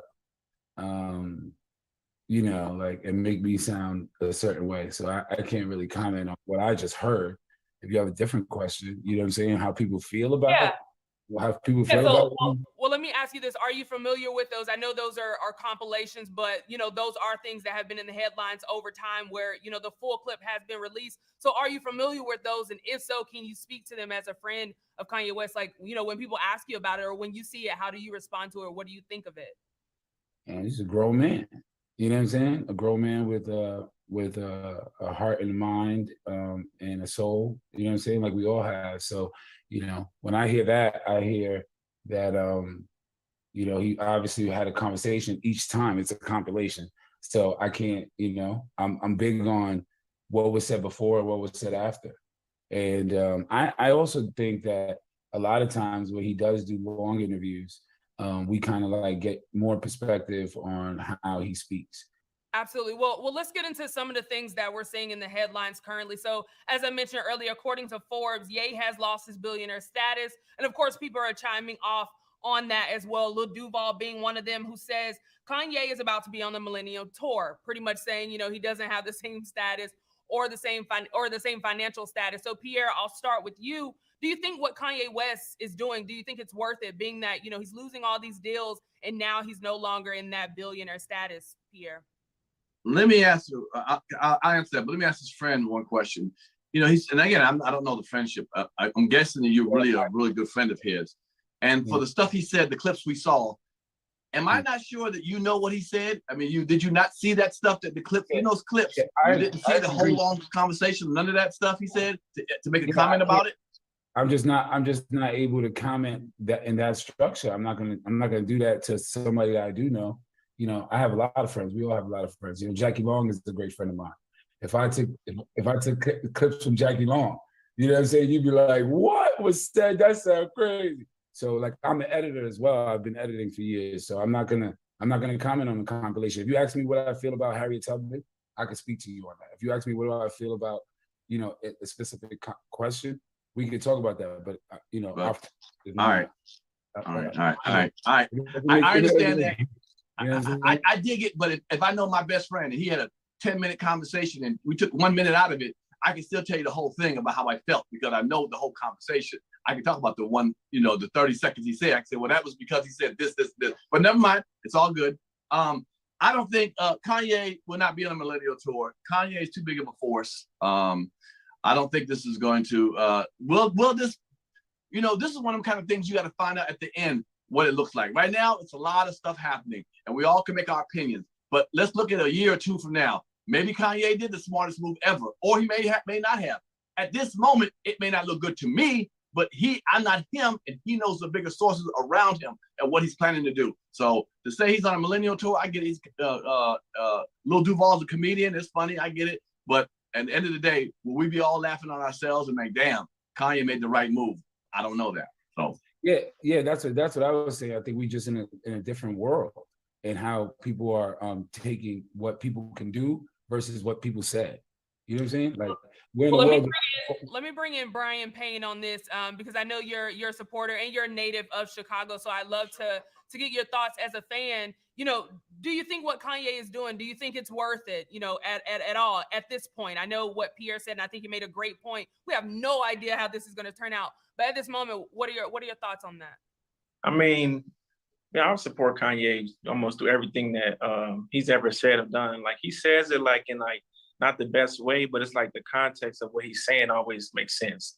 So when he says like, okay, the White Lives Matter thing, by seeing that all these companies dropping them, it kind of makes sense because as soon as you talk about the jewels or something, they're gonna drop your ass quick. But when he says something about the Black people, or when any other artist says anything like about killing people or just violence against Black people, we don't do anything about it. But as you see that when he says anything about that type of race, he can drop from everything from, Balenciaga, from Adidas and everything, But just seeing Kanye West over like the last 10 years, most of the things that he ever said or done, he pretty much executed on it.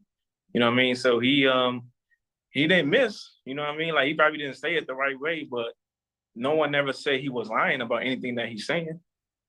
Right, and I want to get into that in just a little bit. But first, Yamanika, of course, I want to get your thoughts on this. Do you think what Kanye West is doing it after seeing, Forbes saying that, hey, Kanye West has lost his billionaire status? He has. He had the billionaire status he had was a $1.5 billion deal that was inked with Adidas. I think what is important for us to understand here is, you have a question? I don't want to say anything wrong. You're shaking your head like what I'm saying. I believe it was 15% of the company. So that means he's a partner, not a deal. So you can't really fire or lose a deal. They would have to pay you out, as partnerships go. No, sure, absolutely. But if someone's saying that he no longer has a deal, in some way they've circumvented that, right? I understand how deals work, and I understand what you're. Let's let Yamanika finish. Yeah, I'm not, and I understand as a friend what supporting a friend is like. I just want to speak on the facts because when what I find interesting is the amount of support that Kanye West gets for saying a lot of the same rhetoric that Candace Owen says and has less support. And I want to understand the hypocrisy. Here we go with this. Black men blindly and not supporting Black women. That's understandable, being a Black woman. That's number one. But whatever the deal is, right? Whether I have it right when or not. When the Black woman starts supporting the Black man. That's why I'll stand back on that. I do understand how deals work. It is not lost on me that with all the criticism and critique that Kanye West has had about Black people, our ownership, what we participated in with slavery, that he has lost a lot of his sponsorship, access to deals that he's had, continuing those deals, and his finances, all at the hands of the same people that he says that Black people have chosen to participate through slavery. When you say that Harriet Tubman, who was one of the founders of Black history and really a face for defiance in a place where we had nothing, when you try to discredit her and belittle her and act as if she did something that was incompetent and reduce what she's done, and then you have this done to you. It's almost like the But I mean, abusers are coming he home to spoke no roost. We have to be lies, very truth be careful what we told, say. We family. have to be She very didn't free the careful how slaves. we She got them from hold our one poet carriage, to another because we poet, have to understand as Black which people in means this pass they country, on to the next group. we were brought to this country in slaves. The moves and makes that we have made, and our forefounders who have fought diligently to put us in certain places need to be respected. And when we have someone who disrespects that, before Jewish people got together and moved him off of his throne, Black people should have got together with the same amount of power and moved him off of his throne when he was speaking crazy about us. Now, Albie, I know you wanted to respond in there, so I want to make sure I give you the opportunity to do so. Is there something that you wanted to add to that? I want to make sure to give you that, Albie. Yeah, I just that's what I'm saying. Like, that's why I want to be like certain what I'm talking about, because even when she spoke, it moved like a compilation. I heard Savory in 400 years, and I also heard the Harriet Tubman comment. So it'd be difficult to like stop and go, well, did you listen to 400 years? When he said 400 years, the sentences before that was they're pushing that slave agenda on us so that we can remain this concept. That 400 years is a thing, but if we stay that way, it's just going to be 500 years, 600 years. So we have to get to a place where we, feel the wind beneath our wings and say, well, year one of this is going to start now, and so like, I understand that concept because I do believe that there is a difference between slavery and captivity. There's thousands, millions of our brothers right now in jail. And there's so many people and sisters and brothers and sisters in jail. There's so many people in those places who feel enslaved, who don't even belong there, but they know in their inner self that is not what they're going to subscribe to. But the idea of slavery versus just being captive, I believe that our Blacks from Nigeria and those places were captive, and I believe there were indigenous people who lived here already. There was already in America that were poisoned and things of that nature. So like, I don't want to delude like the things, because that's my people we're talking about. You know what I'm saying? You sound well versed in what. So now you're saying stuff like you've heard the interview, which is great, right? Yeah, that's what I'm saying. Right. We just want you to speak on what you've heard on. Don't ever speak on anything that you haven't. But also the second part of it is, if that is what you think his narrative is, right? That it's about captivity and not slavery, which was the sound bite that we got. What do you think that he is doing, having close proximity to him, that is moving us out of the place he's complaining that we're in? What I've seen in the past, 3 years was, a person who said, well, I have a lot of money and I want to run for president. I want to design a concept for America that I see that we can live a better life and healthier, right? So there's other concepts that he has outside of the comments that people made. So I've seen him build a school from the ground up. I've seen children from all parts of the world be able to be educated in not just math, reading, science, but how to create their own chair, their own closet, their own things of that nature. So I'm watching closely on those things. I also believe the charitable work that he's been doing around the country, and what we see with the Sunday service choir. Those are hundreds. Abby, I'm going to make sure I give you more chance to expand on that, because I know this is a lengthy conversation, right? There's so many factors to it, but I want to make sure I'm giving everybody the opportunity to speak on this. Pierre, I do want to give you an opportunity to respond, because I know I think I saw you kind of leaning up into that. But then also, just to move us forward in the conversation as well, is there something that we're missing here? Because you have people on both sides. Some people saying, oh, hey, Kanye is crazy. But then you have some people that are saying, hey, no, there's an agenda. He's being very strategic in this. And I'll read a few comments later. But first, Pierre, I'll let you respond. And then we can answer that question of, do you think we're missing something? So I would like to say, if we can, just give the man respect and call him Ye, because that's what he would like to be called, or we could keep calling him Cassius. So once we show that we don't have any respect, I understand where the conversation is going, So if we can, let's just call him Ye, because he would like to be called that. I think he changed his name and everything, Oh, that's fine. I didn't know that. I had no idea he changed his name. Oh. A lot of headlines don't make it. And that's what we're saying. What headlines make it to you? We know. Well, but also I bought the stem. So I'm not disrespecting him at all. I bought that stem. Let me bring in Pierre. Pierre, go ahead. No, it says she is. Okay. Yeah. I won't be in the comments this time. Okay. I won't be in the comments. But no, it's this is a very interesting conversation about Ye.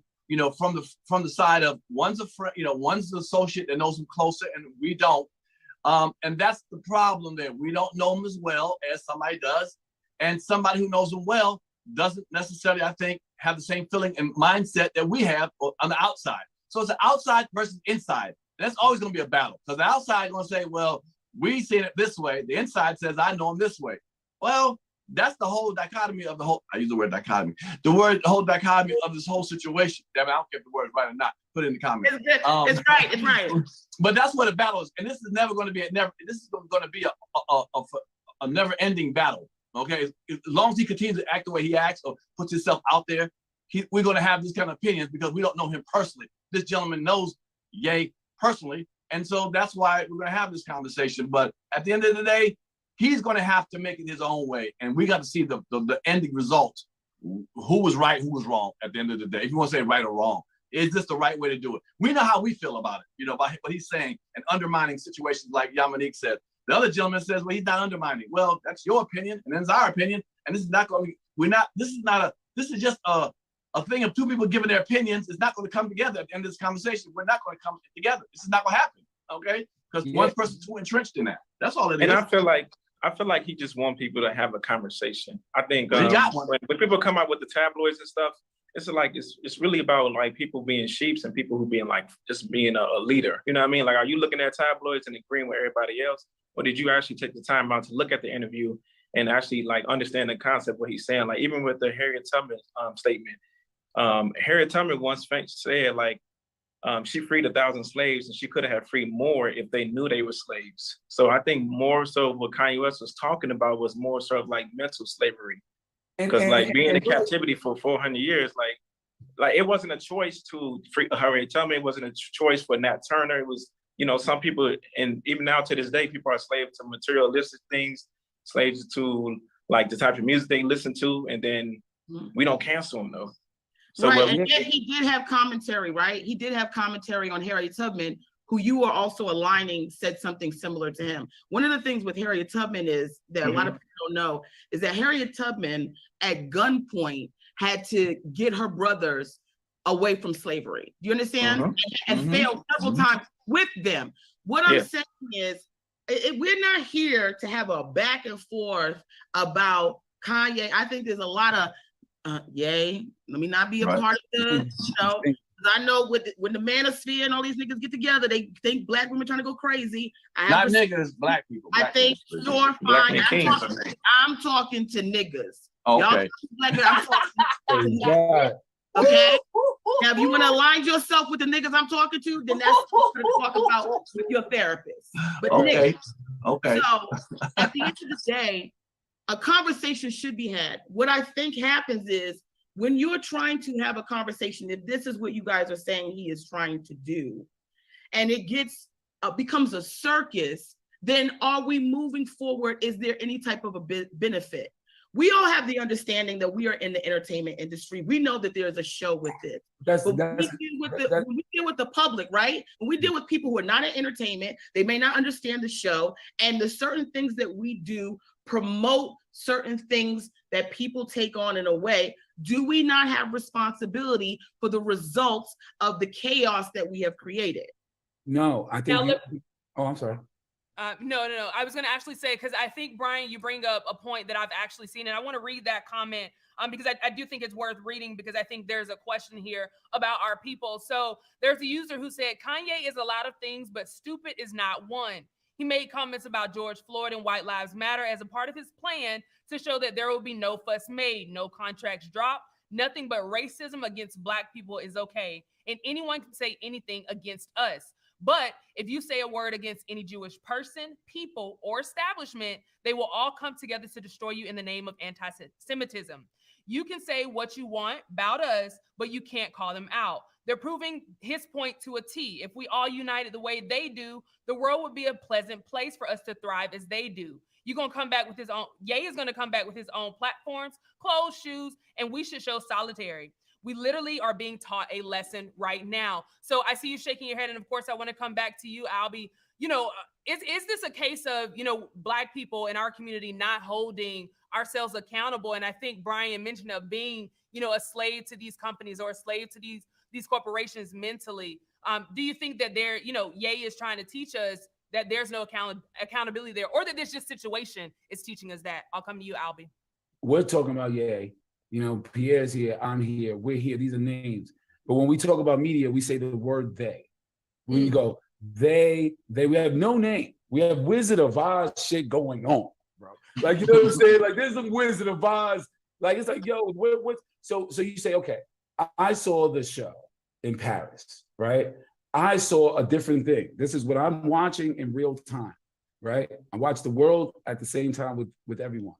The show starts with a little girl, a little Puerto Rican girl, my daughter, right? My 10-year-old daughter going, "Good morning, Donda. Good morning, Donda. Good morning, Donda," which is a Black woman, a professor who has went through the rounds of collegiate school that we all aspired to be when we were, whatever, right? Before we were college dropouts, right? So here is this art piece, right? And these kids worshiping God and just going, praise God, and they're going around. And here are these models coming out, right? And I'm watching, oh snap, 3D printed boots, right? And I'm looking at it. I'm like, wow, 3D printed boots, I know, and could stop sweatshops. That's just me in my brain, right? Just sitting here in New York, like, wow, if he had 3D printed boots, we wouldn't need those little 11-year-olds to make Nikes anymore, huh? Right? That's just how I'm going, right? And then an hour later, the world is talking about his t-shirt. To the point where I have like distinguished lawyers that I speak to who tell me about this t-shirt, and they only told me about the back of it. No one said the front of it. No one talked about Pope John Paul or just Juan Pablo, or that being one of the first popes that, actually was like calling the world to apologize for things of slavery and what the church had did to the people, right? So it's like here's the front of a shirt, but the world heard about the back of a shirt, right? So then he goes, well, I think that's them doing that y'all could only hear this, that y'all don't see that, or whatever the case is. So then he's in hot seat with the word them, right? Because it's like, who's them?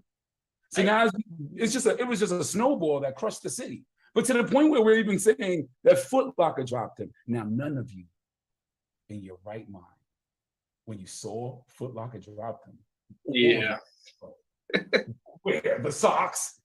You know what I'm saying? So now it's like, well, then who posted that? Who's they? Where are we going, Toto? Like, it just be like, I'm like, yo, y'all don't see that the fact that, right? When y'all started up the show, y'all said, this person dropped him, that person dropped him. And then Forbes the same day say he doesn't have billionaire status. What is that? We all know Forbes to like do a list and like really check the day after. Give him a day. No. How is he not? How is Balenciaga cut ties? Like with his friend? It's just his friend.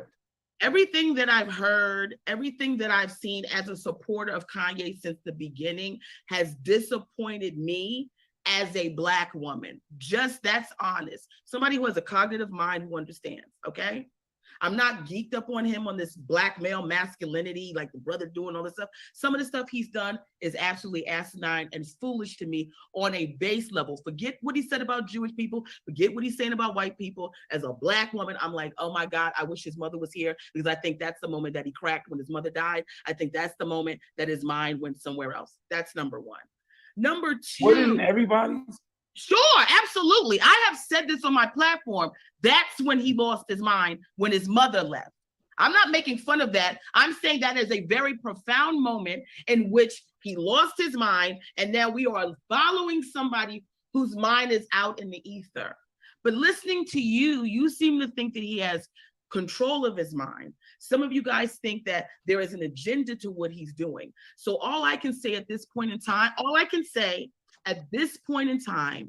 is that we're in the middle of greatness, and then let's see what happens at the end, because nobody knows what the end is going to be, right? Nobody knows. I want to bring in Pierre. Pierre, I see you with your popcorn over there, so I'm interested to get you to respond to that. But I want to add another tweet to kind of add to this, because there are people that are on the other side of what Yamanika just said. So one user said, Dropped by Adidas, dropped by Gap, dropped by Balenciaga, dropped by CAA, dropped by JP Morgan. No current distro for good music. Black people, this is a part of his plan, LMAO. So there's somebody that are saying, you know, hey, I don't think that this is all a strategic plan. I think he's just kind of falling apart. So Pierre, I'll bring you in, of course, to respond to everything that was just said, but then also, you know, do you think this is a situation that's going to turn out for Black people to hold themselves? Wait. Don't, hold on 1 second. Wait. Don't, I'm not aligning with that. Right, absolutely. I'm not saying that, laughing at this is his strategic plan. What I'm saying is, if that's what they're saying he's doing, all I can do is sit back and go, let me see. I hope that's it. I'm not making fun of whether they think that's what he's going to do or not. Let's see that be the thing he did. Pierre with the popcorn, I want to get your reaction to that and also just your thoughts on it. Oh, wow. This is a very interesting conversation. And I'm glad that these two gentlemen who are more pro Kanye, you know, than Ye, than not say the rest of us, but it's just an understanding. They're trying to explain stuff that we don't understand, and it's hard for me to sit in the middle of this because they are privy to how they feel and know more details, and they are more aligned with how Kanye thinks. The angles, you know, Kanye can say something, and we as the other side may say that don't sound right, and they'll find a way to manipulate it or whatever, think of how he's really saying it. Maybe Kanye is not really being maybe he's, like I said, he's the genius, and he's Kanye. I'm sorry, Ye is the genius and fourth thinker that we're not, you know. So at the end of the day, it don't, some things he says, of course, don't make me feel good, and that doesn't sound right to me, but they will tell you how he's really thinking and how it should be done. I don't have a Kanye mind. I'm not bought, I didn't buy into the whole thing. You know what I'm saying? I respect him as a businessman speaking out. I like all that. But some of the stuff he speaks about, Ye speaks about, just doesn't work for me. You know what I'm saying? And maybe I'm not on his level. If you want to say that, fine. I ain't go to MIT. There's difference between on a level and different. Like I guess I'm not on Kamala Harris's level, or I guess I'm not on Hillary Clinton's level, or I guess because I don't agree with any of these what's going on. As a Black man that's born in 1983 in the South Bronx, I'm just speaking for me. I'm not speaking like just like this is what son told me to say. That's not the truth. That's not even why I'm not saying you're saying that. No, I'm not saying. I'm saying you know how he thinks. You're on his level. I just feel like it's research as well, because like whenever something comes up like in the news tab, like I never try to follow and like think how the masses think. Like you got to think for yourself, and then on top of that, you got to just do your own research and see like if what he's saying is legit. But hold on. I'm not going because he said we're thinking like the masses. Do you think Pierre and I are thinking like the masses think with the comments? No, I'm saying that's how the tabloids are. It's like what masses, that's what they want you to Let me ask you a question. Maybe I didn't understand this correctly. Did he not say that the policeman putting his knee on George Floyd did not help kill him? He didn't say that. It was a documentary that said that. Okay, I thought he said that. I thought he said that. It was a documentary. And I didn't know. I wasn't even privy to none of it, like of him being fentanyl and stuff like that.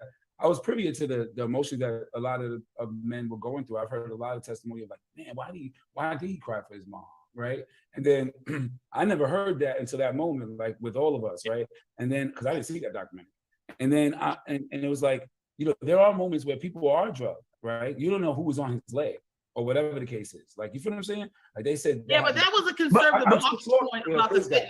Yeah, but hold on. That was a conservative point. That's also like saying somebody who's on cocaine that is driving, that gets in a car wreck and kills them. That the cocaine killed them. It's the car wreck that killed them. Not the cocaine that killed them. It was the car wreck that killed them. No, bro. So fentanyl, and then they put the neck on and say, he can be on fentanyl, but the knee on the neck. All right. So Albie, I want to go ahead and let you finish that, and then I want to make sure we move forward. Well, let's try to be able to get our thoughts to that, because what I was saying about the STEM player is that there is an opportunity for independent artists and all artists who are not on the Bulls and on the Lakers, who are not caught up in these deals, that they could put their music there and share the music with the people without, especially even with children, right? Like the idea of the STEM player is where music is away from the phone, and it's away from emails, and it's away from all that, the purity of music, and the idea of tracking out each thing from to rearrange how we think of music. Now, if I had a stem player when I was a young kid, you know what I'm saying, I was able to listen to Nas and then just put the instrumental on, I would have probably become even a more prolific writer because I would have had to practice. Now, that idea is in year one. That idea, well, year two, that idea is very difficult for the world to be able to change overnight. But if you did do that, then what would be the freedom of selling music? What would be the freedom of listening to music in different ways where you could take sound away from the track? Like right there, you said right there where you asked me a question. Where is it where he's doing it? And you have it in your own hand, where he's implementing these ideas to further the human, race and how we even digest music and just even in that. I want to go ahead. I do want to read one of the posts that you did make, Albie, and kind of get your thoughts on it, because I think there's just one question that a lot of people are just going back and forth on. So one of your posts where you post Dave Chappelle and Kanye West, you say, I'm going to tell my grandkids and the media call both of these two crazy. They're during the time they called them crazy. The audience turned they back on them, or was that just Jesus' story? I think all in all, people are just going back and forth. To you, Albie, do you think Ye is crazy? No, what is crazy? Like, what are we talking about? No, I don't think any of us. No, and I don't think my uncles are crazy. I don't think anybody should put any of those names on our people. That's all we got, baby. And like, if we're not gonna watch our language and how we deal with each other, when we know that there's people that have a beautiful balance of what they are, I'm not gonna label somebody crazy from a compilation that I hear in my ear. No way in the world. Like, it takes a lot. It takes a lot to be a shepherd. It takes a lot to try to lead. It takes a lot to go over that mountain. And if you don't have that a lot, you wouldn't know what a lot is. I don't think Lawrence Taylor is crazy. I don't think, like, there's so many people that that were like fixtures in our life that if you looked at them in their real life, you'd be like, oh, that's kind of crazy. Like, nah, man, we're not doing that, because I don't know who's your leader. Where are you leading us to that says that it's what's crazy? Because I know that during Muhammad Ali, I know that if there was a clubhouse during that time, I know what the consensus would have been. If there was a clubhouse during the time of Jesus, I know what the consensus would have been. Even if you read the story, the people turned on Jesus and called Jesus crazy. They said, we want Barabbas. You feel what I'm saying? And it's like, there's a concept of, I remember Dave Chappelle. I remember what he went through. I saw the weight loss. I saw him on screen on the Actors Studio. And he was like, the environment these people are in are sick.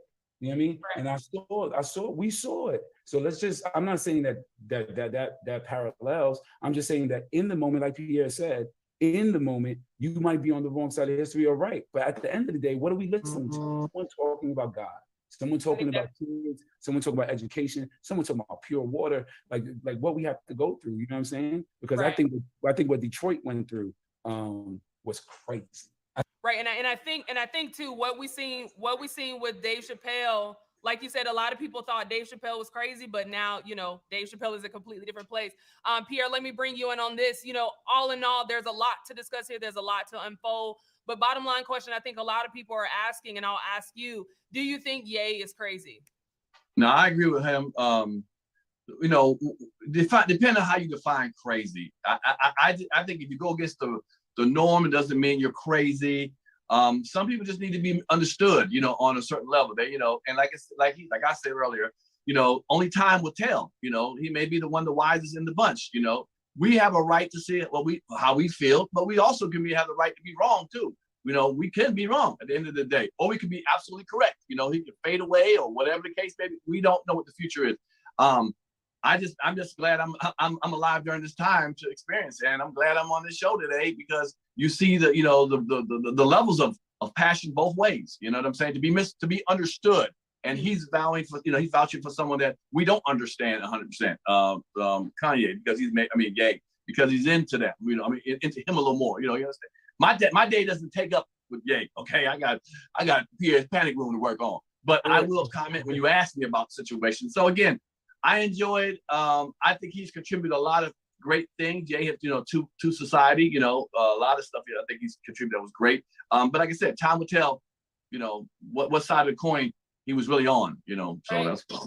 Yeah, no, and I definitely appreciate you all for chiming. I think Yamanika hit the nail on the head, kind of in agreeing with that and saying that, I am hopeful that, you know, as we come out of this, or as we see this unfold, that Black people do rally together and unite together from this. You know, who knows? Like you said, time will tell, and we will see. Again, I appreciate y'all for chiming in on this topic. It's been a heavy one for sure. But to close us out on a lighter note, of course, I like to know what you have going on and how people can follow you. So, Mr. Brian, I will start with you. What do you have coming up, and how can people follow you? Well, right now I got we have a short film that's out right now called Walkman's Guide to Atlanta. It's also on YouTube as well. You can follow me on Instagram at YahVisions. YahVisions is YahVisionz. Also working on a film called Shots. That's going to be shot in LA as well. Other than that, one thing I like to say about the whole Kanye West situation is that they might call that man crazy, but no one called that man a liar yet. That he's lying about anything that he's saying. So, well, congratulations on everything. We definitely look forward to those projects. Mr. I'll be back. Let me make sure I come to you. I know you said you're dropping an album. I know you have a live streaming as well. So if you can tell us a little bit about what you have going on, and of course, how people can follow you. Yeah, Apple Z, man, it's dope. I got a pun verse. I don't think many people ever heard. You know, I grew up with him. I used to live in his attic, and I think the world hip hop misses him. You know, and I'm glad I'm able to bring that. Evan Ross is on the album. It's called Apple Z. It's really important because I feel like this whole album, you could ride to it with your 8-year-old, your 14-year-old, and not have to explain Gucci Mane lyrics or whatever. Not no disrespect to Gucci, I love Gucci, but like you don't have to be in that space where we listen to the albums in the context that's in right now. It's crazy. You know what I'm saying? But even with a lot of my female rappers I love, but I can't sit there with my daughter and listen to it and not have to explain what a throat goat is. It's like, it's just too much. You feel what I'm saying? So it's like, you know, it's just too much. So I decided to work my tail off on my pen. I've been a poet for years, a deaf poet. I just, you know, added poetry to the sounds. And we got that. We could ride in the car and praise God. You know what I'm saying? And so we have a live stream on Friday. That's gonna be crazy. And, you know, and I'm just like, as a rapper, you know, coming from New York, you know, I'm always gonna have that competitive edge of like how I do my art. So I think people are gonna enjoy it. And how can people follow you? Oh yeah, I'll be back. ALBEBACK. Yeah, you could, you know, that's Instagram or YouTube. But I think, you know, people are gonna love this. So, you know, I'll be back. Absolutely. Miss Yamanika, I want to bring you in. What do you have coming up? And of course, how can people follow you? What a moment, right?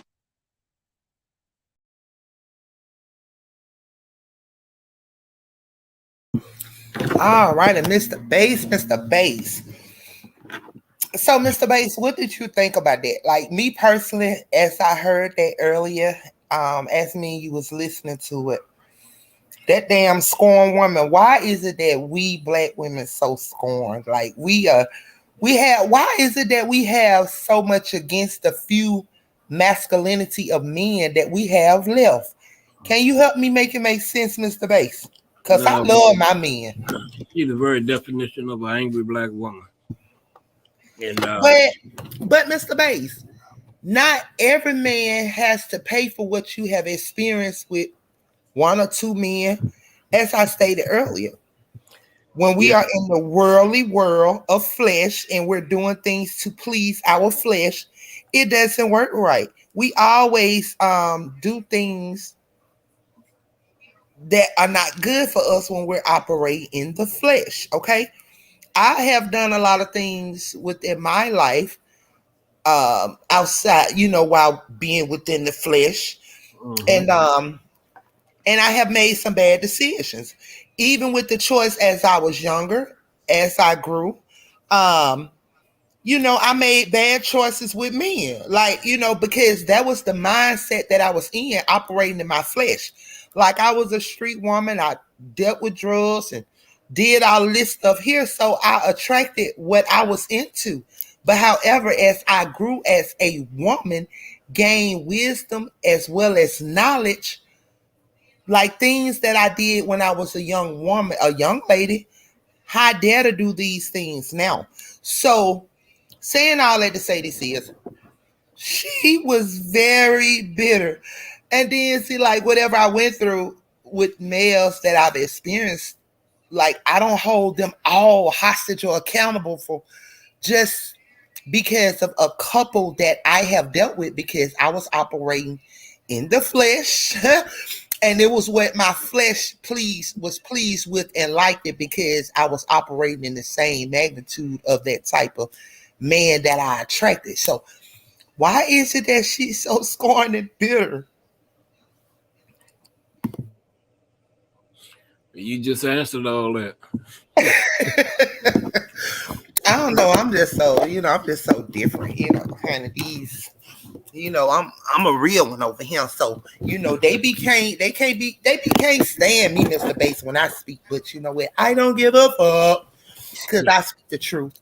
And it is what it is. Like I said, if we were more real about this thing, and stop holding someone else accountable for the decisions you made with your life. You get what I'm saying?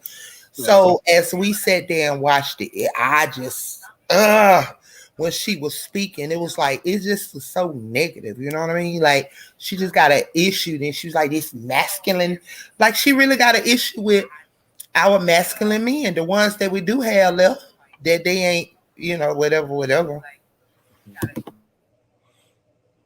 Yeah, but I'm glad they had two intelligent brothers that really knew Kanye, because they held their own very well for Kanye. So I was, it just made me proud of them young men.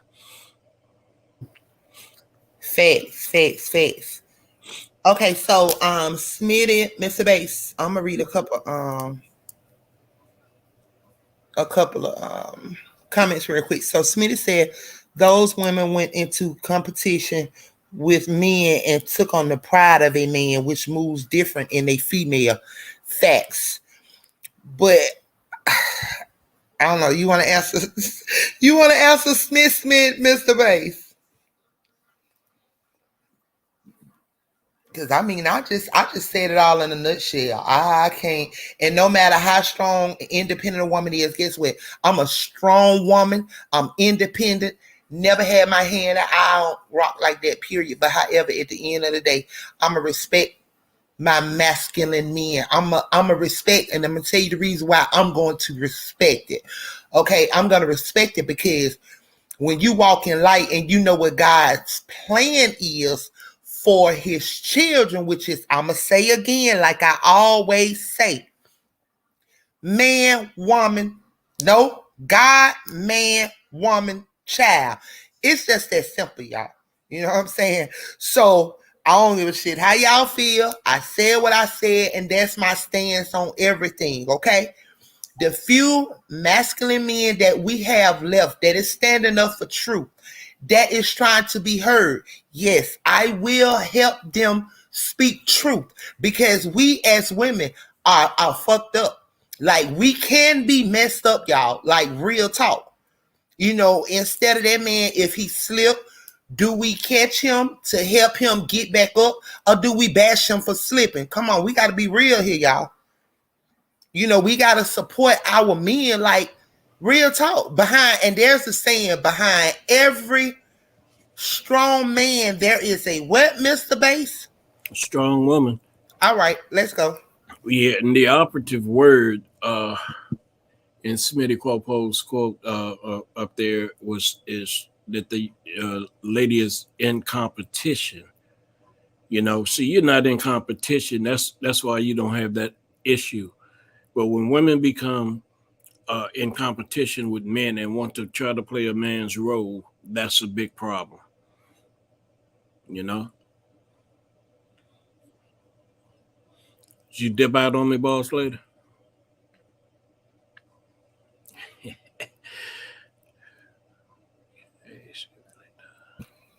No, Mr. Bass, I'm still here. I'm sorry. I just was responding to some comments. I'm sorry.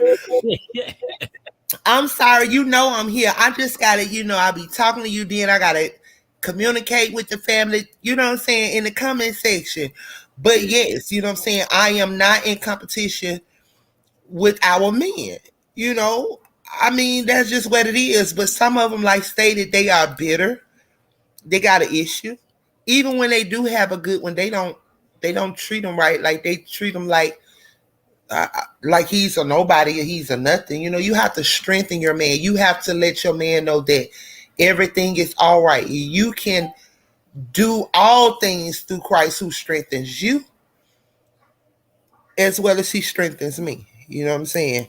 Amen. You know, we can't compete with a man. We can't do. Yeah, we take on a role of that, but however, we cannot be a man. I don't care how many strap-ons you put on and whatever else. No offense to nobody, been there, done that, but still, you cannot be a man. I don't care, you know, how you do it, but that's just what it is.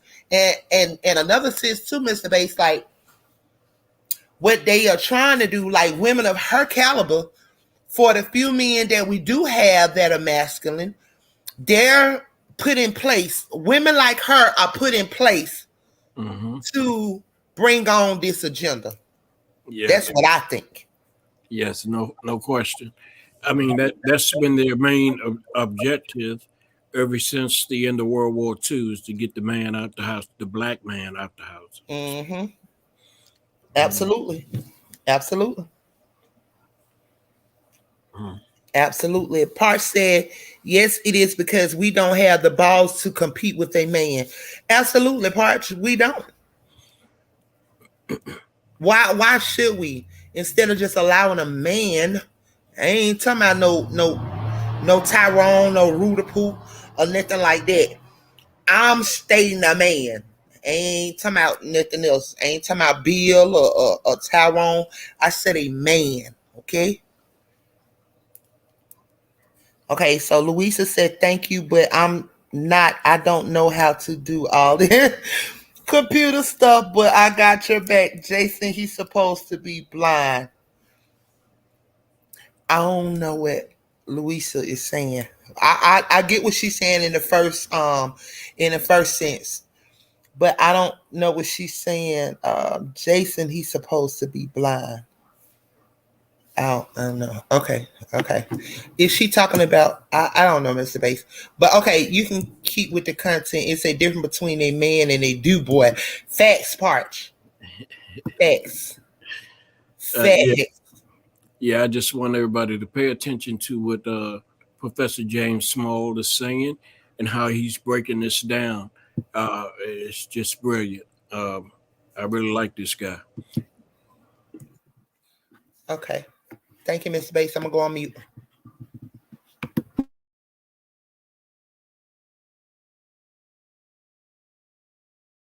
About current day with Kanye West. I don't know if you've been following, what's been going on with him and being dropped by a lot of different companies. But they labeled him anti-Semitic, as they have a lot of Black scholars over the last, 20, 30 years. What's your take on the whole situation? First of all, I don't think Brother Kanye is anti-Semitic. He made a criticism. Some may think it's harsh, but history will erase the mystery. For all those who want to judge Kanye, study the history of the music industry. Study the history of the music, and it just started from the 1940s to the present, and see who's been making the billions upon billions of dollars off of the Black artists. What ethnic group, what community, who control and own most of the record labels from the 1940s to the present day, who was controlling most of the publishing from the 1940s to the present day. You heard Michael Jackson calling some people out before Michael was murdered. He was trying to tell you. Sam Cooke was calling him out before Sam was murdered. He was trying to tell us way back then, 1964. But we haven't been listening because we didn't have enough people in this thing to really see. I talked to Brother Tupac, the youngster, 2 days before he was killed. And he told me that him and Bim, and like, I don't have to make this up, because anybody know me, I know that family, and my children knew him well, and he knew me well. And we were talking. He had called to talk to one of my children. And then I was handed the phone and said, Dad, Pac want to talk to you. So I was beating him up for something else, the kind of things uncles and fathers do with behavior.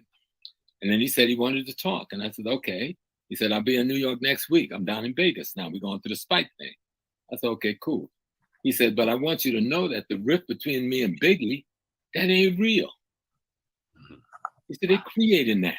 He said, that ain't real. But I don't think they realized how serious it was. But here's the next thing he said to me. He said, Prof, what me and Biggie want to do is take control of distribution of rap music. I said, oh boy, do you know what you're going up against? Do you understand the organized criminal networks you're going up against and the two major ethnic groups that run it? He said, yeah, we do. I said, well, you and Biggie can't do no shit like this. He said, we're not alone. We are organizing other young rappers. And he was dead within 48 hours of that conversation I had with him. You know, okay, wow. So, Mr. Bates, can you pause there for a minute? Another young rapper who was, y'all know their name. So, okay, so let me understand what James Small is saying. And shout out to bhiphopnews.com, James Small and the hip hop crew. So, okay, Mr. Bates, let me understand this. So, as Pac stated, they created, which I know they do, they create beef, they plan marriages, they put you with people. I know how they operate. But however, he's stating that he was told that they created the beef between him and Biggie, right? Also, with him creating the beef with him and Biggie. So he's saying 48 hours before he was killed, him and Biggie, they was allegedly getting together to start and do their own distribution. Wow. So that's why they both would exit and place the blame to try to make it look like each other killed each other, like one from this group and that group and whatever. You see the games, Mr. Bass? Oh yeah, that distribution thing, like with the Empire. Empire, yes. Mm-hmm. Yeah, the Empire be giving these guys those 80-20 deals and then having them murdered. Yes. Allegedly. Every Sam Cooke, that's why he was murdered. Mm-hmm. All right. Michael Jackson. True. Prince. Facts. All of these guys was, were planning or trying to plan behind the scenes, and then the people that they had around them were telling on them, and and the first thing those ish people do is take them out because that's their bread and butter distribution. Yes, that even plays a part with Rkelly. With Rkelly, his catalog and all of that. If they don't allegedly, everything we sell here, True Be Told TV, is allegedly it's for educational and entertainment purposes and uses only. So, however, Mr. Bates, if you're not dead, killed, labeled crazy, locked up and thrown away, then you're either you're that, all of those that I just named, or either they continue to cut your check. Well, see, but if you don't let them cut your check, that's when all those other things I just named takes place. But go ahead, what you saying? They sound like some control freaks. But keep going, Mr. Bates. Yeah, well, that's what they're by them controlling the media. That's why they always come up with all these different narratives about some, like just take Dave Chappelle for instance. He was crazy. He was doing drugs. Yeah. And they tear him down in the media, and in case they keep talking, or try to do something else, and then they take him out. But that's the whole deal behind Sam Cooke. There's two movies. I think it's on Netflix or either Prime, but it's two movies on there about Sam Cooke. And I encourage everybody to watch them both. And knowing what you know now, pay attention to how things go down, because basically. Okay, so Mr. Bates, once this is over, and we drop the link for the ones that are gonna come back in the back stream and kick it with us for a minute. You want to drop that what you're talking about now? Is it in its truest form? It's it's dramatized, but still, knowing what I know about the Sam Cooke situation, it's pretty true Okay. to form. Yeah, because like I said, see, Sam Cooke was the first one that owned his masters.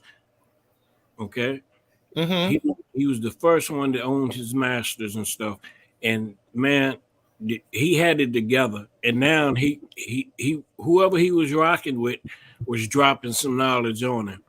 So Mm-hmm. his next thing, it was Sam Cooke, Muhammad Ali, and if I'm not mistaken, um,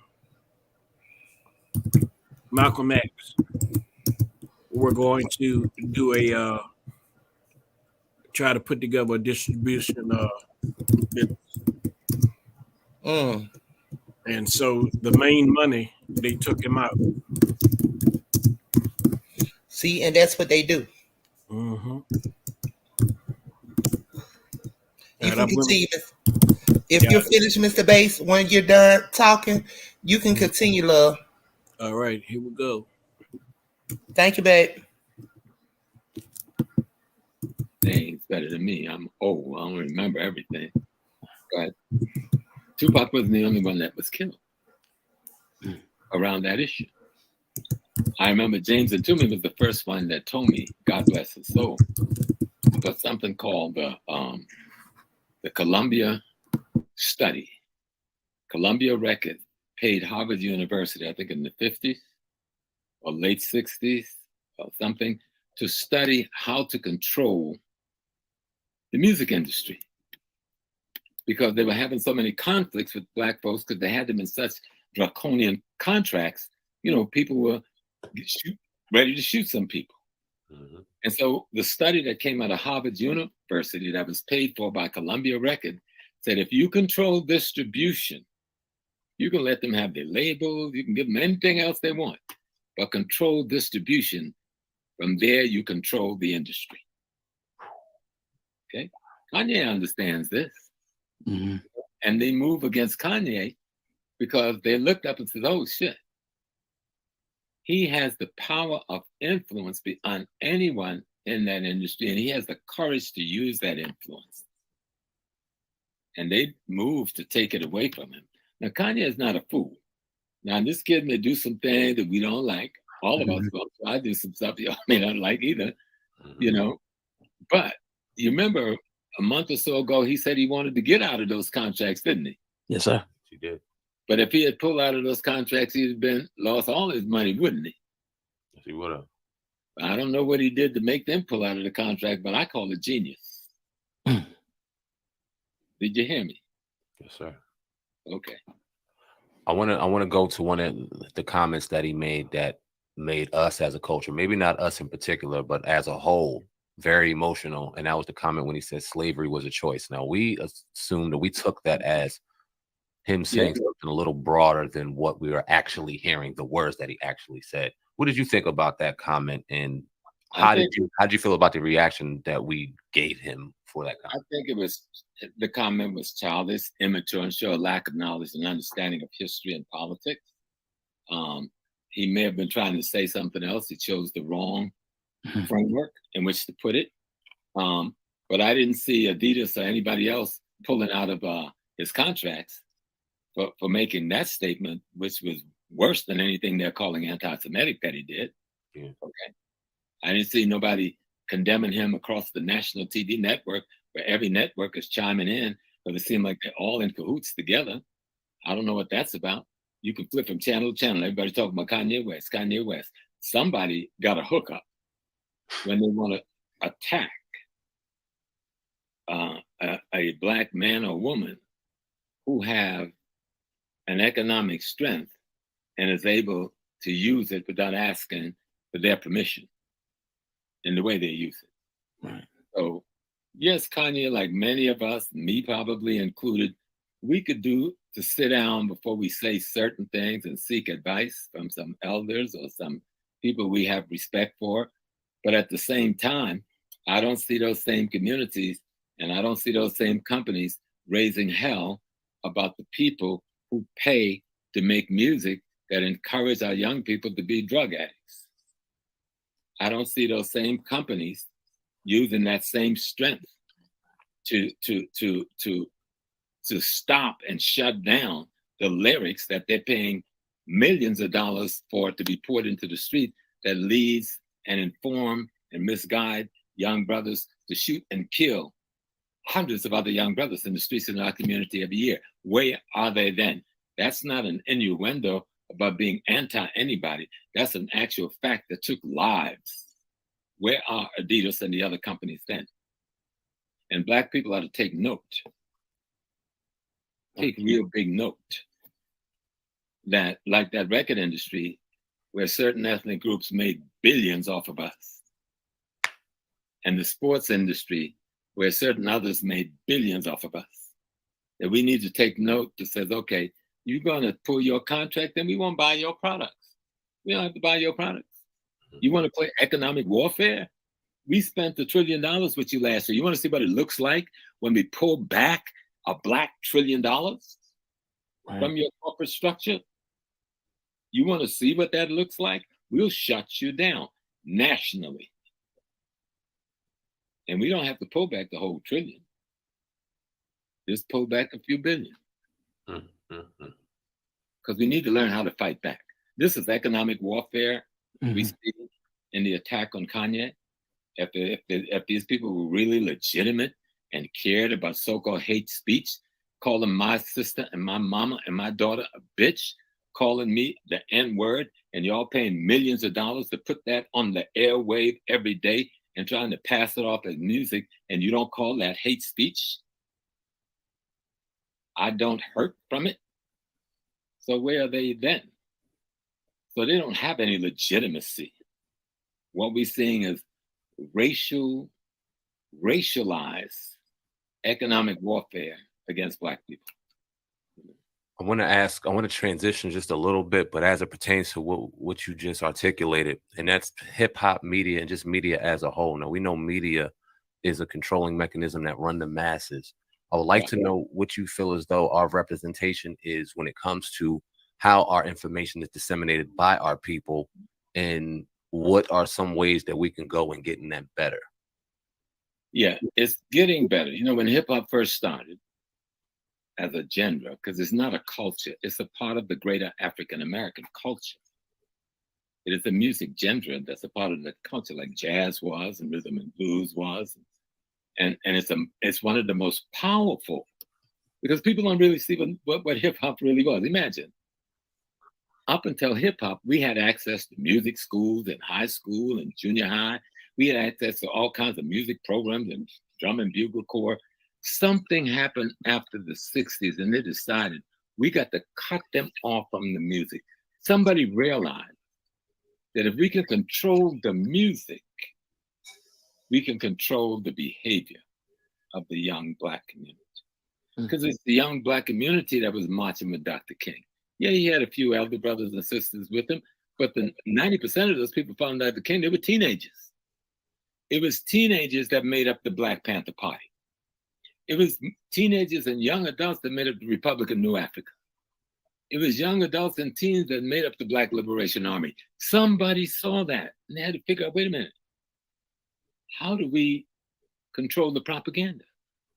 How do we control the information that's influencing that behavior? So they cut us off from the music.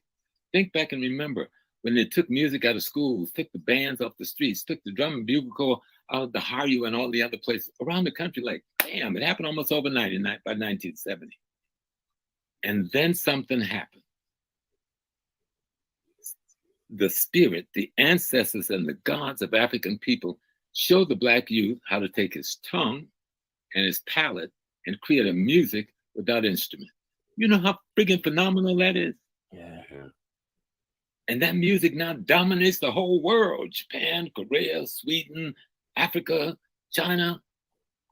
That innovation on the tools that God gave you, using your rhythm and your rhymes, which was your African inner spirit and vibration, to tell your story, to do social commentary, to tell your people what's up and what's going on.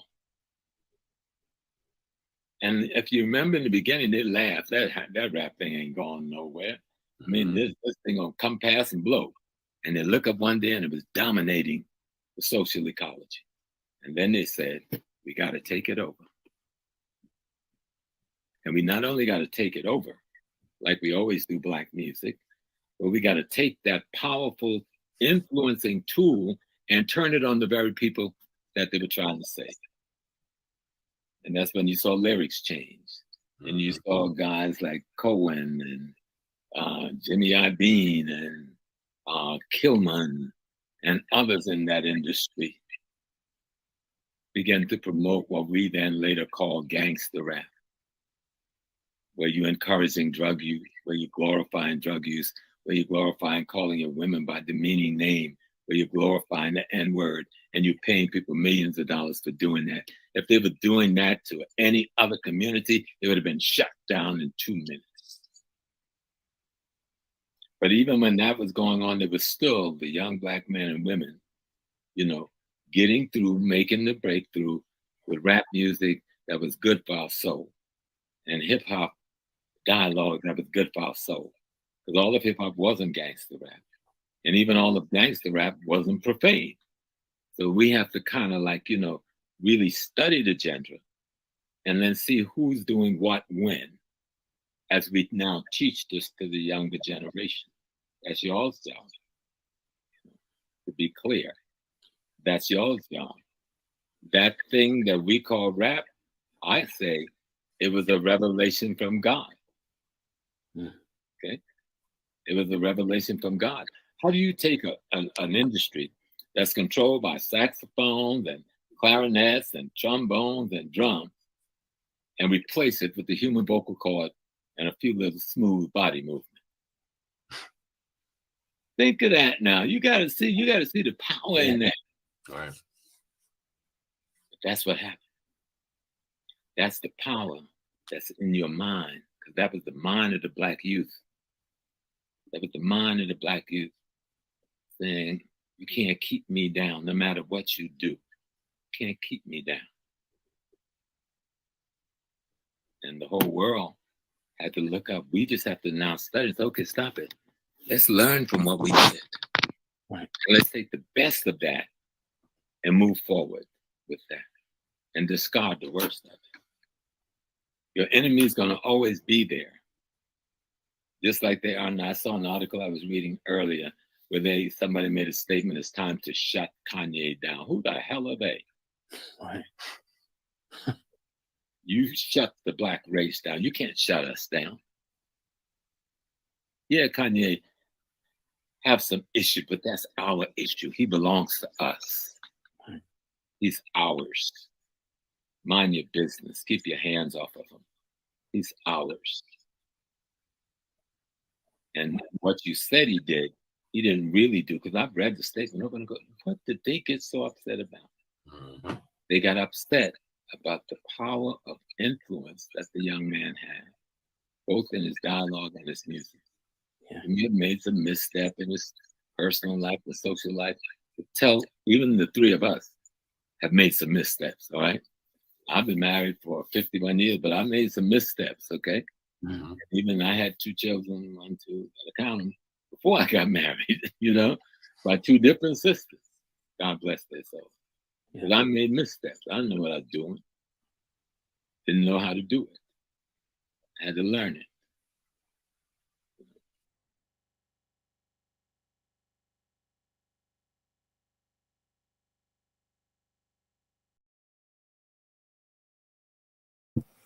Yeah, Mr. Bass, Mr. Bass, Mr. Bass. Yes. Mr. Yes. James Small is very wise, Mr. Bass. Yes, he is. Yes, he's very wise. Very wise. I have nothing to say about that. Do you want to chime in or add something? No, he said it all. He said all righty. That's what I'm saying. I'm at a Wiles. Thank you so much, Mr. Bass. You can drop the next content. Is this where we're about to shift gears with Kels or no? Yes, ma'am. Okay. So, all right, truth be told, family. So that's the part that you all have it tonight. in pertaining to Yee. So like I stated to all, and I always state, y'all, just please go and get your research. All the research is out there. As you all also heard, Professor James Small, as he stated, you know, Yee is not crazy, you all. And it is what it is. He's not lying. He's not crazy. As we were going back and forth in the comment section, absolutely, they don't want God to give a leader to us. They want to appoint us leaders. They want to keep giving us who they want to give us that operates for them. And no, this go round, like, I'm just not having it. Like, me personally, I'm not having it. I don't know what nobody else thinks about it, but however, please, for everyone in the comment section, please hit that like, comment, share, and subscribe to our channel. Therefore, when we go live, you will get the notification. But at this point in time, right now, we are about to shift gears. We're about to shift gears to my boy Kels. So you can go ahead on and run it, Mr. Bass. Shout out to HN as well as LFN.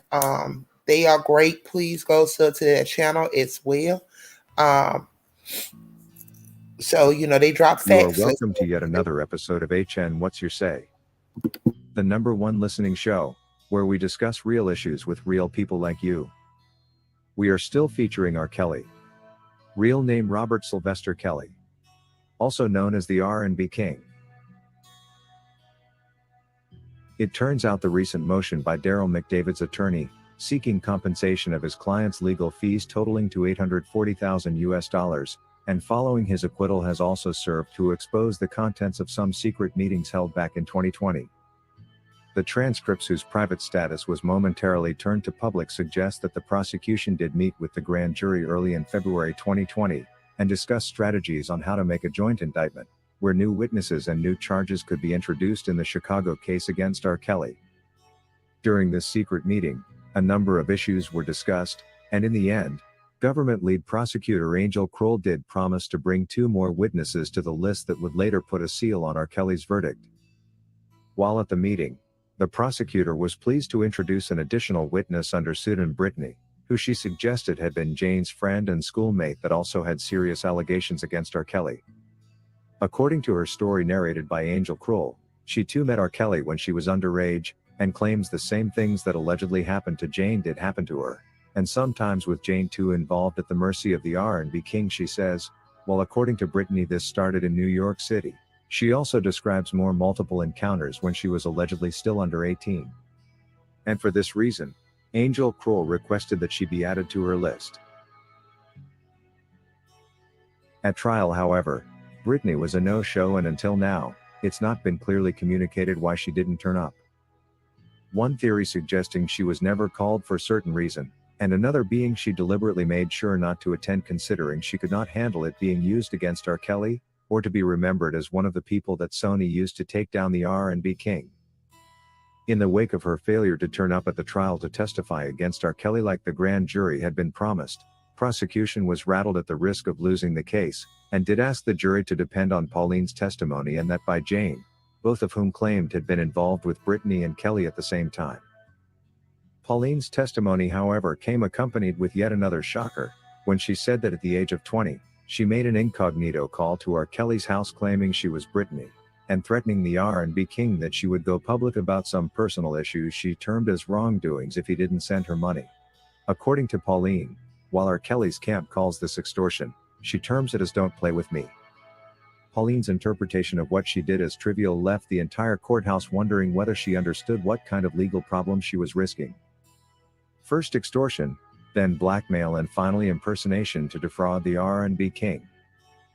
A fair judicial system wouldn't have gone another day without indicting Pauline herself, considering her action of blackmail is criminal and punishable by law. This, however, proved impossible considering the prosecution and jury were seemingly married together in a concerted effort to destroy the R&B King. The other potential witness Angel Kroll had promised the grand jury would show up at the Chicago trial was renowned private investigator Jack Palladino, who unfortunately was killed in a botched robbery at his home in San Francisco. before the trial date. According to reports, the 76-year-old fell and hit his head against the sidewalk while tussling with robbers, and he couldn't make it. Prosecution has hoped that his testimony would help to pin Rkelly and Daryl McDavid on obstruction of justice charges. While at the secret meeting with the grand jury, lead prosecutor Angel Kroll attempted to frame Rkelly and his co-accused McDavid, suggesting that together with private investigator Palladino at a meeting in Kansas, the three had offered to give Charles Freeman a sum of $100,000, along with compensation for his expenses if he helped them recover the tape which he said had shown up with some people in Atlanta. As evidence to prove this, Freeman had a written agreement he claims he and Palladino had signed in August 2001, promising the $100,000 for Freeman if he recovered the said tape. In an effort to show that the evidence had been legally acquired, Angel Kroll went on to explain that this contract had been obtained from Palladino when subpoenaed, and considering he was a lawyer who knew how things go, he obliged. Considering he could not make it to the trial date Palladino, there is no way to prove if the prosecutor's statement on how the evidence was obtained was 100% accurate. However, it looks like Angel Kroll's no-show private investigator for reasons explained was not giving documents to the prosecution alone, if at all he did. At the Chicago trial, Daryl McDavid's attorney did present some of Palladino's memos that referred to Charles Freeman as an extortionist more than a partner. They were also able to share other records showing that Palladino traveled alone to Kansas, and not with Daryl McDavid like Freeman had attempted to portray. In the end, what prosecution had hoped would be the smoking gun was quickly neutralized by the defense counter-evidence.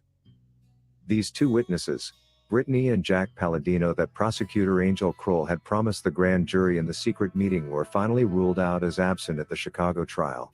But prosecution's attempts to misrepresent them, suggesting what they could have been largely about, said or not said, did appear like potential prejudice against the R&B king, who was tasked to defend himself from imaginary claims by non-existent witnesses. According to Ray Johnson, undoubtedly, the government prosecutors on this case and judges simply don't want to hear the truth. They prefer to hear that Rkelly is guilty than innocent, and that's why they were quick to determine him guilty, even when two prosecution witnesses failed to turn up, and another determined to have lied about her age on the stand. It makes me question who they could be working for. According to Steve, I am finding it hard to believe that Freeman was more than willing to take advantage of Palladino's departure, in order to give false testimony at the Chicago trial. Perhaps his McDavid's lawyers had not moved ahead one step to obtain sections of Palladino's memos, maybe the story would have been different. In all, we thank God for Rkelly's life and freedom yet to come. According to Brenda Jones, why is Rkelly still being held after these people were caught in lies time and again? Evidently, they extorted him and are still stealing from him. I can't believe the system has gotten to the point of holding people who have clearly been lied on.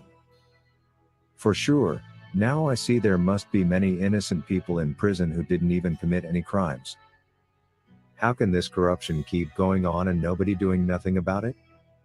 People can't just come out of the prison system after seeing so many terrible things and get back to normalcy out here. Their lives are messed up, especially after witnessing things that they shouldn't even be around because they're being held against their will. That's still like slavery in a sense.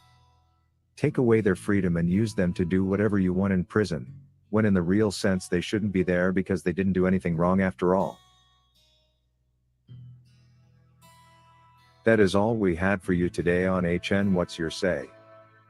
To keep updated whenever we post a new video, subscribe to this channel now. Also remember to hit the bell icon and enable notifications. And feel free to share your opinions with us in the comment section below, and let us know if you would like us to publish your views in our next release. We value all our subscribers' opinions. Mr. Bass, Mr. Bass, Mr. Bass. Like, it makes you wonder, right? Something that we have discussed time and time again, right? In pertaining to the ones that are no longer here, that couldn't testify and nothing else of that nature, right? It makes you wonder how they just started dying, like things were happening to them. like we've been discussing, like, do you think that they knocked them off? They got rid of them to keep from, allegedly got rid of them for them not to testify. Wow, that's a good question. I would have to research that um, before I would even attempt to answer that question. It makes you wonder, don't it, Mr. Bass? Like, we just be thinking outside the box over here because we know to the extent of what they go. That's just like we can go even further back when all of those emails had came out by Hillary Clinton's once upon a time assistant, right? You see, he was due to go and testify pertaining to the emails that he had released, and allegedly, boom, 4 a.m. that morning, he was hit and killed by a car. Allegedly, now that's how it be happening around there. They get hit by cars and killed and things. So allegedly, we're not putting anything out there. We're just speculating and just wondering. It's our opinion, and we're just asking a question. But yeah. Yeah, well, as far as the Clintons are concerned, there were several murders surrounded by them, and that's Yes. you don't have to say allegedly because it's fact. It's Facts. So yeah, that's a whole different ball game there because them folks there they ain't playing. Facts. We just kind of pretty much saying, what's be going on out there in that world, y'all. It's a world that you all don't know nothing about. You know what I'm saying? So allegedly, that's pretty much what be going on. These people be coming up missing. They have to go out to court and whatever else, and they be, one day they here, the next day they gone, knocked off. Okay, so Smitty said these situations with these Chicago brothers could play out at the same time before our eyes. Facts, Smitty, facts. You are absolutely correct. And Parch said Anthony Weiner's wife worked for Hill. Yes, y'all. Hey, don't start doing that, y'all. We ain't about to start dropping on that. But yes, they all got bodies. Listen, baby.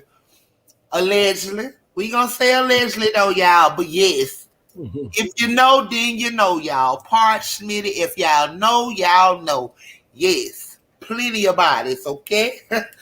Okay, let's go, Mr. Bass. So what you think about the content that you just dropped, Mr. Bass?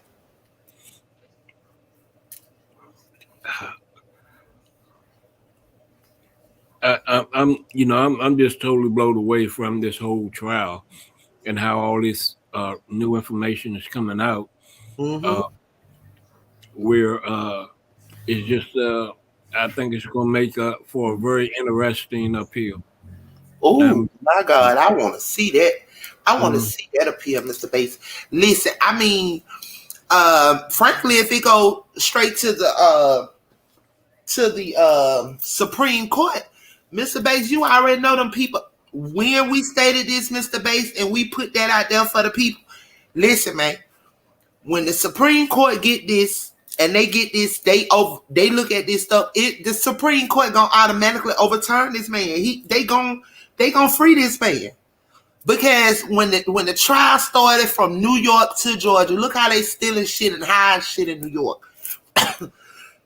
Not Georgia, I'm sorry. Chicago. Excuse me, you all. But from New York to Chi-Town, you know what I'm saying, Chicago. I mean, we pretty much see what they did. Like the lies, the extortion, the immunity deals, everything that went on. Even the judge reword things too. You know what I'm saying? Make the jurors, make him guilty, which leads to our next clip that we have. But I mean, it's just so much went on, lying evidence that was not there, etc., etc. The list goes on, Mr. Bass. But I mean, personally, when the Supreme Court get it, like they gonna automatically free that man.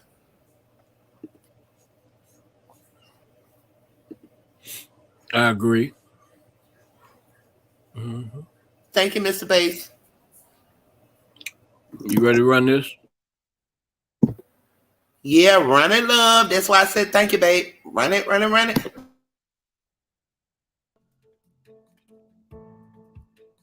You are welcome to another episode of HN What's Your Say? The #1 listening show, where we discuss real issues with real people like you. We are still featuring Rkelly. Real name Robert Sylvester Kelly. Also known as the R&B King.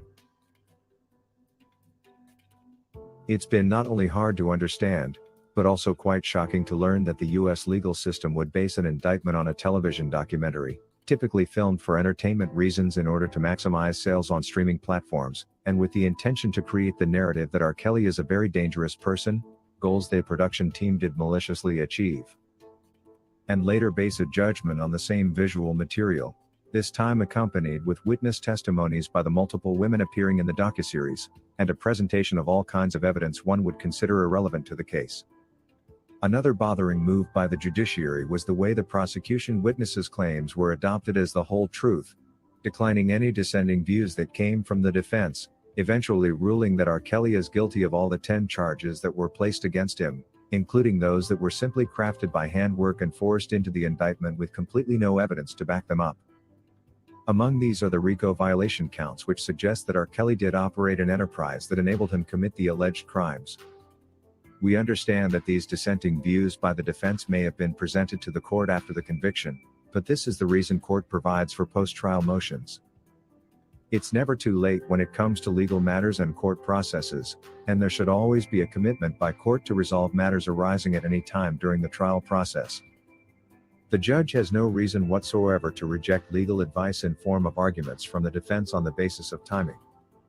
Even pre-sentencing mitigations alone should be able to reverse decisions, for as long as the defense makes a valid case with their new arguments. Returning to the documentary, there are like 1,000 reasons why the government should never base on such series, which are usually purposed for entertainment and sales by self-seeking directors and producers always looking for fame to indict citizens like they did Rkelly. When editing TV series productions, there is so much content cut out, and scenes jumbled in a way that can be detrimental to the message one may intend to put forward.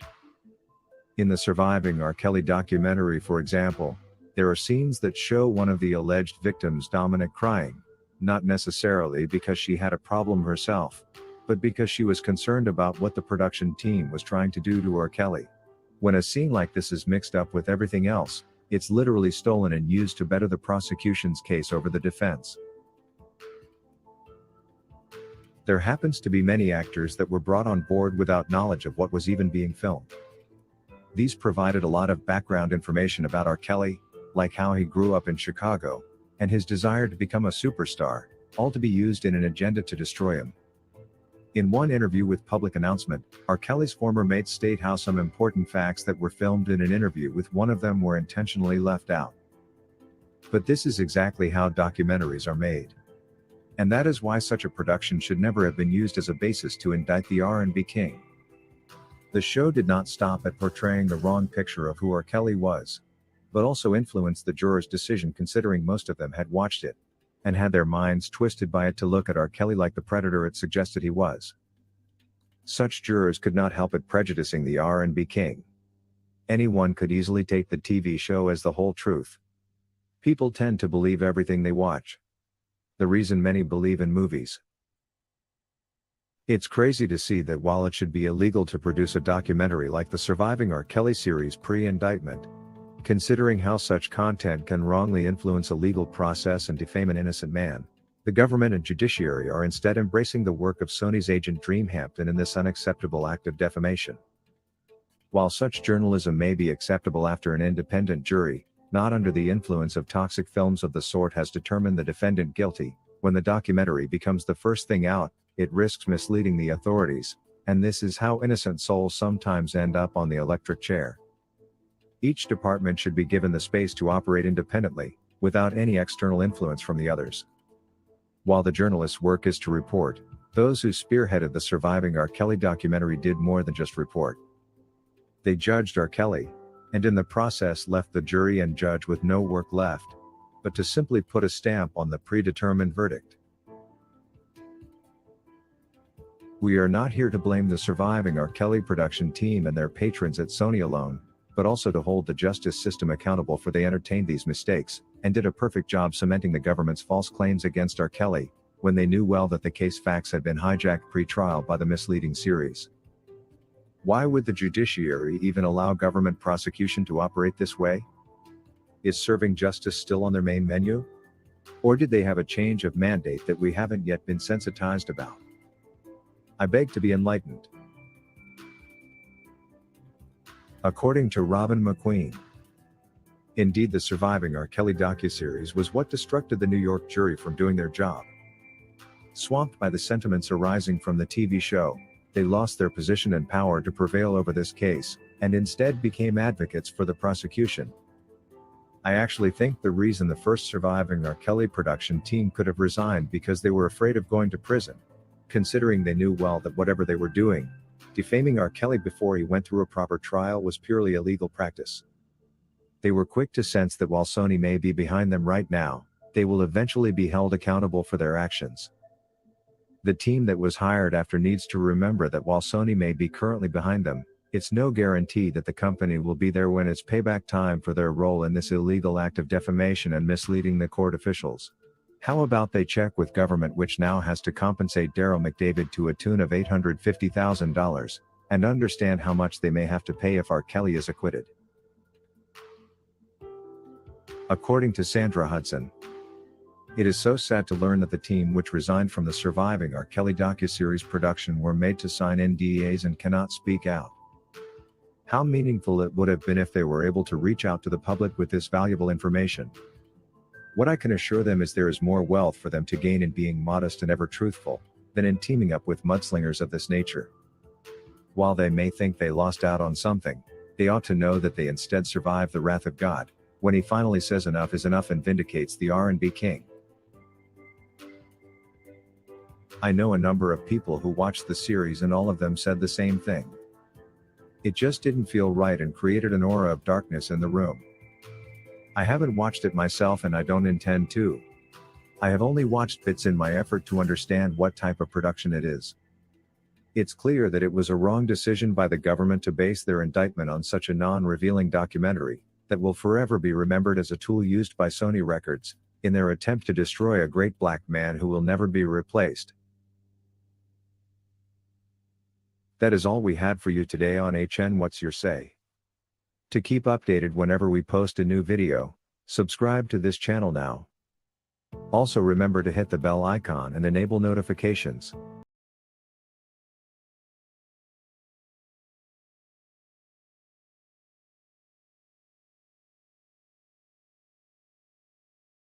Ooh, me oh my. All right, boss lady.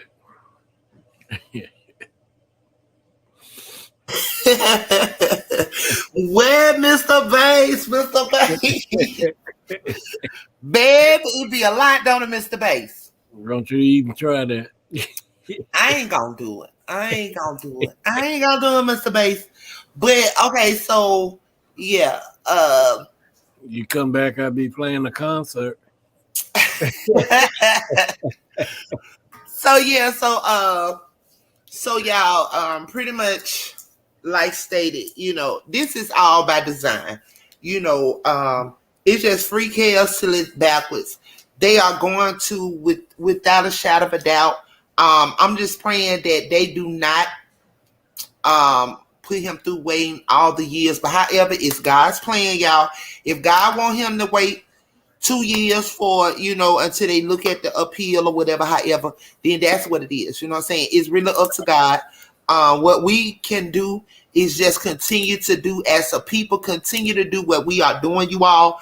So please not be surprised, y'all, that Yee experience is an Rkelly experience. Rkelly experience is a Michael Jackson experience. Michael Jackson spirit is a Sam Cooke experience.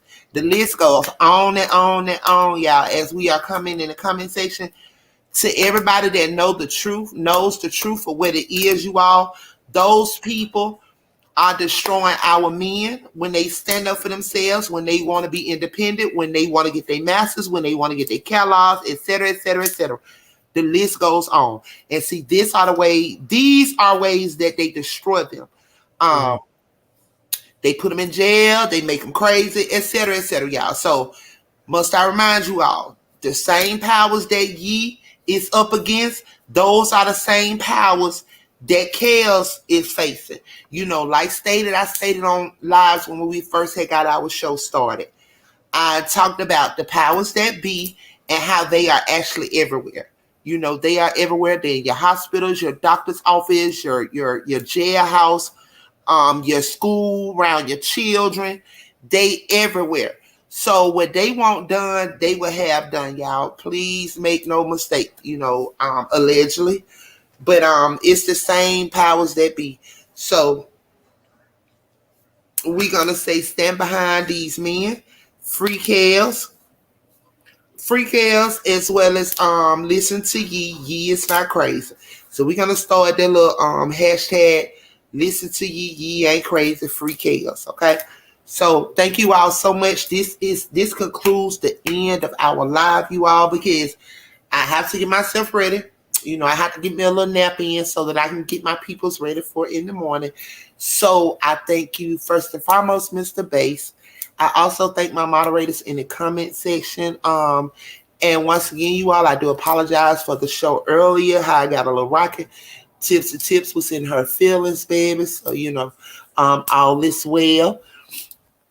But anywho, we thank you all so much for tuning in. I ask that before you all leave out, also hit that like button, comment in the comment section, share as well as subscribe to our channel.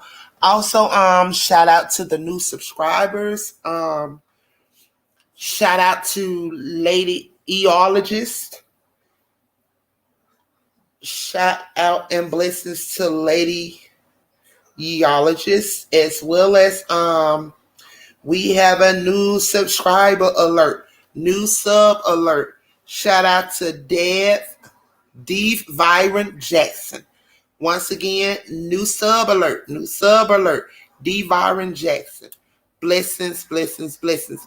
Thank you all so much for tuning in to Truth Be Told TV. We will see you all again on tomorrow, 9 p.m. Eastern Standard Time. We ask that you hit the like button, comment, share, and subscribe to our channel so that when we go live, you will get the notification. Also, when the live ends, I still be communicating with the Truth Be Told TV family who's coming in the comment section. Also, I do comment on some of you all's comments that you leave after the live go off. Once again, thank you all so much for tuning in to Truth Be Told TV, where we speak the truth and the truth shall keep and make you free. So thanks to everyone. Once again, good night. Peace, love, and blessings from the Truth Be Told TV family. Free Kels, Yee isn't crazy. Let's go. Blessings. Good night, fam. Good night, good morning, good afternoon, good evening to whatever part of the world you in. Thank you all. Good night.